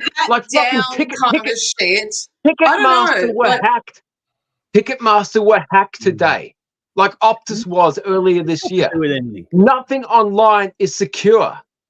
It's certainly not an album that's never been released in 20 years. Dave, it's not online. It's not going online. It's brought into a studio. People go into the studio to listen to the album. And anybody who got a free ticket is going to record this and upload it to any website. Yeah, no, it doesn't matter. You know, it's the most expensive album ever sold of everything. Yep. So more expensive than Chinese democracy. Again, I don't to buy. Somebody bought it. Somebody bought it and paid millions for it. Yeah, I have heard this story. My God, it must be absolutely crazy. I don't know the story. I mean, I haven't had a chance. Like when I said I had to go for a couple. Regardless of the fact, I got home and I'm like, at this point in time, you're feeling pretty miserable because I'm feeling like shit because I had a window to acquire. It was 2 tickets per person, and I didn't because I got busy with work and completely forgot, and I really let him down, so I feel like shit. And so I absolutely go in the bin. You've got to put a bid on it and buy it. There's nothing wrong with that. Now. There's no other choice. No, I'm on a wait list, but it's only $4 million. You can afford it. Tassie wages don't pay that much. Yeah, imagine it. Well, my commiseration is because when life gets like that, it sucks. No, seriously, don't feel bad. They're a shit band. Come on, and this whole limited fucking tickets for a listening party of an album they didn't even feel confident about releasing in the first place. That's the point of this conversation, not about the album. It's about how she let someone down, and that's not to make Bill feel bad, but that's the I know. But you shouldn't feel bad. I didn't feel bad about a band that's being a bunch of cunts in the first place. Dave, it wasn't even for me. It was he could go with whatever mate. I get that. But a band that's being a bunch of cunts in the first place for an album that didn't even feel good about releasing in the first. That's not the point. That's the point. That's all. Yeah. So anyway, I think like, it's time you know, to, yeah. Yeah. So I'm in the bin and I deserve to be there anyway. That's it. I don't know Just not about getting that. it, I Dave, think that's life all. just It's sometimes okay. gets It's in the way, okay. and that's unfortunate. So yeah, I do empathize with you there, Bill. All right. Trying to make this quick. Conrad, what have you got? I'm putting festival organisers, festival logistics, people that do the logistics for festival sites. Because I just worked on a festival for the last 3-4 days. I was on that site, and you know, for a 1-day show, but you have to, you know, everything that goes into a festival. There's a lot that goes into it. Yes, there is. Site planning and how the roads, you know, where you lay the it's like this stuff that cars can drive on and shit, their vehicles can drive on, stuff like that. You got to lay this shit down, and just they don't really think about crew, and we're an afterthought. And if it's not for crew, the show doesn't fucking happen. We make the show happen. We make that show happen. We get the shit on stage. We have to unload the trucks and fucking get that stuff on stage. And you've got to think about how we do that, and they don't. And so they don't lay out any kind of, basically, they don't lay out the stuff that's needed, which is like this plastic sort of road sort of stuff that they can use, or pathway. It's like temporary pathway stuff, right? But they don't think of us. And, you know, it's like, hang on a minute, you want us to push fucking flight cases and mixing consoles and, you know, fucking speaker cabinets and all this shit across muddy fields. Yeah, it's you fucking know, heavy. you haven't thought of us, and it's insulting. It's fucking rude, and it's insulting, and it pisses me off that we're not thought of, and especially when we make the fucking show happen, you know, and we're an afterthought, and it really annoys me. So yeah, these cunts can get in the fucking bin. You know, I'd like to see them in the back of the truck unloading this fucking gear and pushing it across a fucking muddy field. You know, I see your point. It's fucking so people that organise festivals who don't think of crew, you suck. That's it. Completely agree. It's not easy at all. Loading in, loading out of a regular gig is hard enough, let alone fucking doing it anything like that, where the scale is, you know, by the 100. It's fucking insane. Not good. And when you're doing multiple stages, I had to do like 4 stages. And that's a lot of equipment. It's a lot of trucks full of gear. It's the rigging, it's the lighting, it's everything. It's fucking Motorhead. We are the road crew. That's it. That's it. We're always an afterthought. We're always like at the bottom of the fucking barrel of to think of, and it annoys me. We should be the first to think of. Really, it's like, how are we going to do this? How are we going to get the job done? This is what the crew's going to need to do the job. You know. And so that annoys me. Fair enough. Brad, no, all good. I got a win in the bin. I'll be quick. My win is that it might not seem like it, but I'm actually making progress behind the scenes and making actually things actually flow a bit easier, which is good. It's a good feeling to actually have that going. So that's my little win for the week. So things are starting to tick over the way I want them to. My bin, though, for people that have known me for a long time, like Dave will know this one. I've got a back that's just shot to shit, and it's come do my job. No, I'm not, man. I'm not. It's I've been told to get off labor work for fucking years now. I've been dealing with it for decades, and I'm kind of it's okay a lot of the time, but when it decides it's going to piss me off, it goes bad. And when every fucking step you take feels like grinding nerve pain through your hips, it's just like, this is no fun at all. And I've had to deal with that for the last few days, and that's just when that flares, it really kicks off. And you try and get up in the morning, you know. It's not as bad. When I was in Melbourne in winter, I'd have to sort of get up and try and get moving and get blood flow going through my left leg in particular, because I couldn't actually move my left leg at all when I get up in the morning in Melbourne. Up here, it's not so bad. But it does still get really fucking painful, and just, nerve pain, back pain, that kind of stuff. When they tell you to look after your back, fucking listen. Once it's fucked, it ain't coming back. So, that's my bin, is just dealing with that. It's nothing new. I've done it before. It'll settle down soon enough. But just it gets very uncomfortable and sort of limits what you can and can't do with your time as well. And it pisses me off on the system side of things, because you still got to fucking find a way to work and get up and pay your bills. But when you're in excruciating agony to try and do it, and there's no way around it, kind of just makes me angry at, the whole system overall in general. It's like, 'cause there's nothing for anyone like me that, you can do stuff, but other day, like, because it's so intermittent. Like, you can wake up one day for no reason, it's just there, and it's fucking got you. You can't do anything about it. got to ride it out, and you've done nothing to it, like whatever, and it's just okay, here you go. But then other days you're perfectly fine, and it's just, or not perfectly fine. You've always got limitations, but at the same time, you can function pretty good, and you wouldn't know the difference until you wake up the day, and then it's just like fuck, and there's no rhyme, reason, or rhythm to it, and you just got to try and ride it out, and just you still got to get up and try and do the same thing you got to try and do every other day, but it's a lot harder on those days than it needs to be, which just makes life kind of suck a lot on those days. But it's sucky. It's settling down. It just takes a bit of time, but I've got to be mindful now that it's okay. Now that it's done this, it'll be in the next few months. It'll be up and down for a bit. So I was like, okay, yay.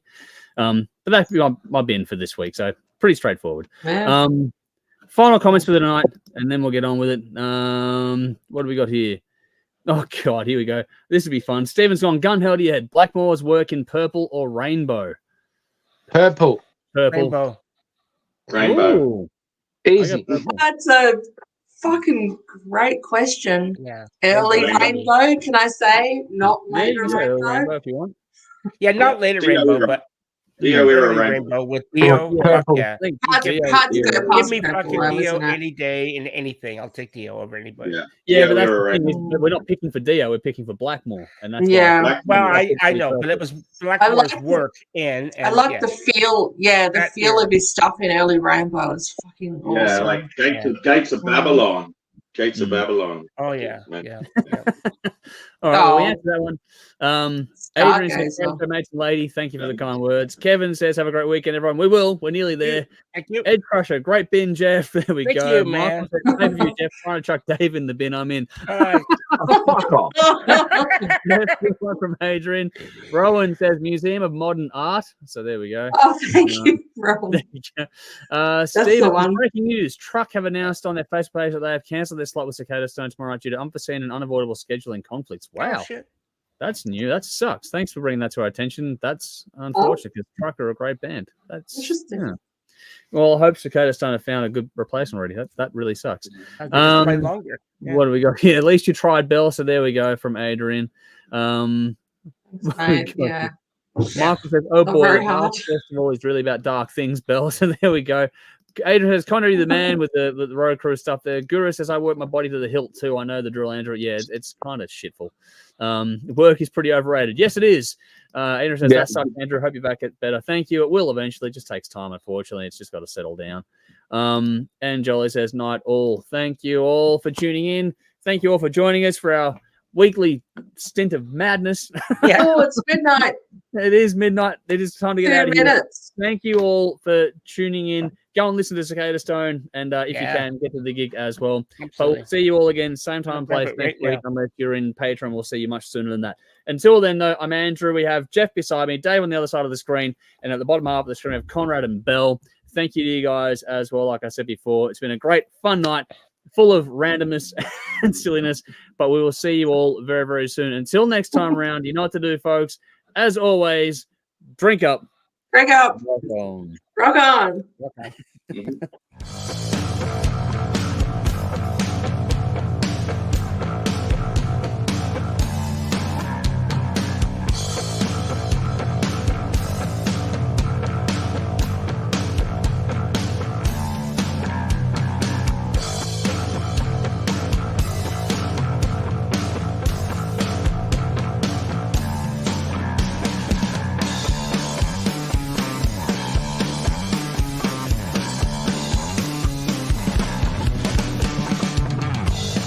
Be.